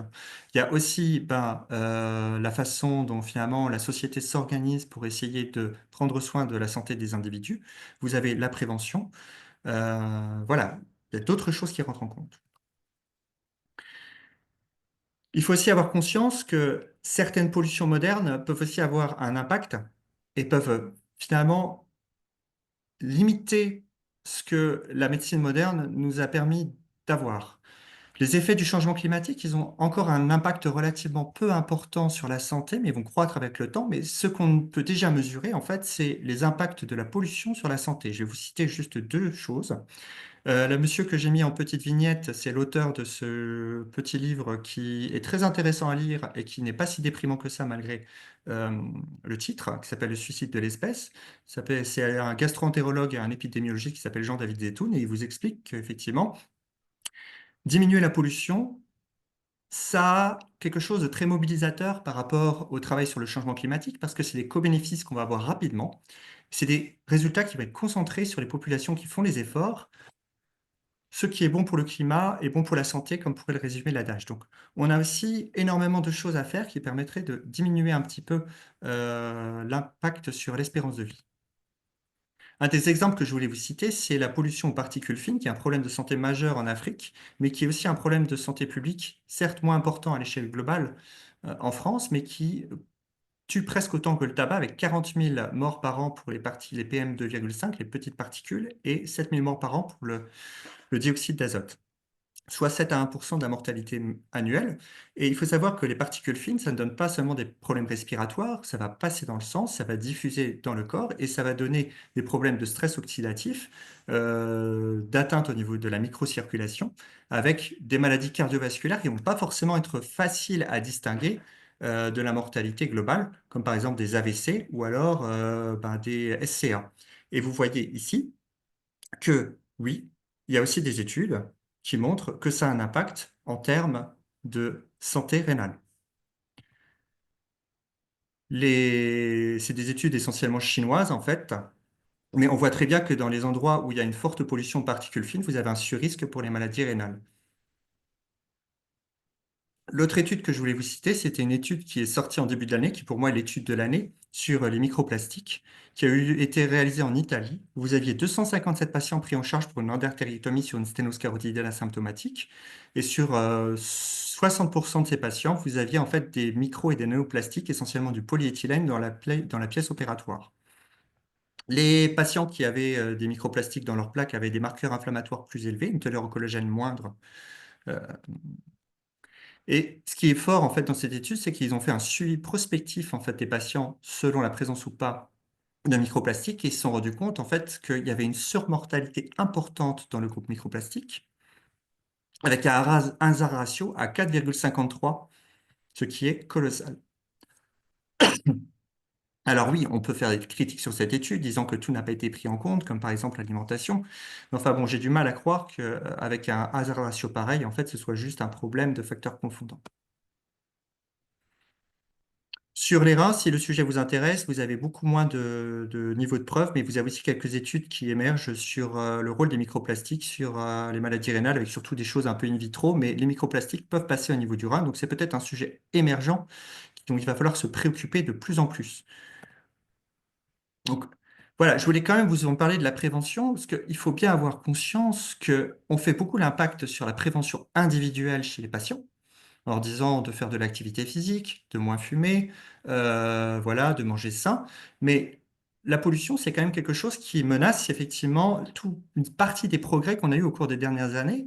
Et une partie de la pollution, c'est pas de la prévention individuelle, c'est de la prévention collective. Donc, en tant que médecin, on a quand même un rôle à avoir dans les prochaines années pour essayer, du coup, de sensibiliser la population et de communiquer sur ce genre de choses. Et vous voyez que là, c'est quelques articles de journaux que j'ai pris. Quand vous parlez de consommation de produits sucrés, ça va être des choses qui vont être finalement relativement peu chères à l'achat, mais qui vont coûter très cher au système de santé in fine. Donc, est-ce que c'est de la prévention individuelle ou collective de taxer les produits sucrés? Voilà. Là, je vous ai remis d'autres sites de journaux, j'aurais pu parler de plein d'autres sujets. En conclusion, que puis-je faire à mon échelle en tant qu'interne? Déjà, vous ne serez pas interne toute votre vie. Vous serez un jour néphrologue, grand néphrologue. Vous serez sollicité pour des décisions d'infrastructure. Et donc, c'est important, effectivement, que vous orientiez à ce moment-là les infrastructures vers des choses qui sont moins impactantes. C'est sûr qu'un certain nombre de choses que je vous ai présentées, c'est des choses qui nécessitent des investissements, des gros équipements, comme la dialyse avec de l'acide centralisé. Donc, c'est pas quelque chose que vous allez pouvoir faire demain. Il y a des choses que vous allez pouvoir faire rapidement, comme essayer de réfléchir, par exemple, à vos prescriptions aux médicaments inutiles ou aux débits dialysats. Et puis, vous avez des choses qui vont être du travail de longue haleine. Donc, c'est pour ça que j'ai mis qu'il fallait être patient et impatient. Le but, c'est de se mettre en mouvement et de commencer effectivement à s'investir le plus tôt possible, parce qu'effectivement, il y a quand même des problèmes qui sont urgents. Mais en même temps, l'important, c'est de se mettre en marche et pas forcément, on n'aura pas tous les résultats, on ne sera pas sur un système de santé parfait en un jour. Ça va prendre des années, des dizaines d'années. Se former, s'informer, oui. Vous avez le volet santé du rapport du Shift qui est très important, qui est résumé en quelques pages sur ce petit bouquin. Mais vous avez ce rapport qui est aussi en ligne avec un résumé pour décideurs qui est assez rapide à lire. Vous avez le guide de la dialyse verte. Vous avez aussi possibilité de vous investir dans des comités locaux et des associations nationales. Il y a les shifters qui sont des bénévoles associés au Shift Project qui sont aussi très investis avec un volet santé. Vous avez un congrès qui aura lieu cette année à Lyon qui s'appelle Ma Santé 2050. Si ça vous intéresse, je vous invite à suivre les pages des shifters. Et si vous voulez aller plus loin, vous avez donc Ecovamed que je vous ai remis, Healthcare LCA. Et puis le dernier site que je vous ai mis, c'est pas un site médical, mais c'est un site généraliste sur les questions environnementales qui est extrêmement bien sourcé et documenté et qui est vraiment fiable et sur lequel vous allez pouvoir trouver des infographies et beaucoup d'informations. Je vous remercie pour votre attention et je reste à disposition pour les éventuelles questions. Merci beaucoup pour ce topo qui était, bah, ma foi, très très étoffé avec plein de références. Et j'imagine bien loin de tout détailler, en tout cas sur Ah tout ben non, non. mené par le groupe Néphrologie Verte. Mais en tout cas, qui nous a donné un bel horizon sur tout ce qui nous reste, enfin, tellement de choses qui nous restent à faire, en tout cas en tant que néphrologue et futur acteur. J'ai pas vraiment de questions pour ma part. Je sais pas s'il y en a, en tout cas parmi, ou si on les a tous perdus. Ah ouais, je suis désolé dans ce cas. Bon, en tout cas, merci beaucoup. Bon, il y a Sébastien qui a dû nous laisser, mais merci à tous d'être pour vos interventions sur ce premier webinaire sur l'hémodialyse. C'était en tout cas très très intéressant et en tout cas il y avait pas mal de spectateurs et j'imagine qu'il y en aura encore plus sur le replay. Voilà. Donc je vois pas de questions en tout cas. Donc je pense qu'on peut clôturer ce webinaire. Et voilà, bah merci encore et je vous souhaite une bonne soirée à tous. Bonne soirée. Merci. Bonsoir.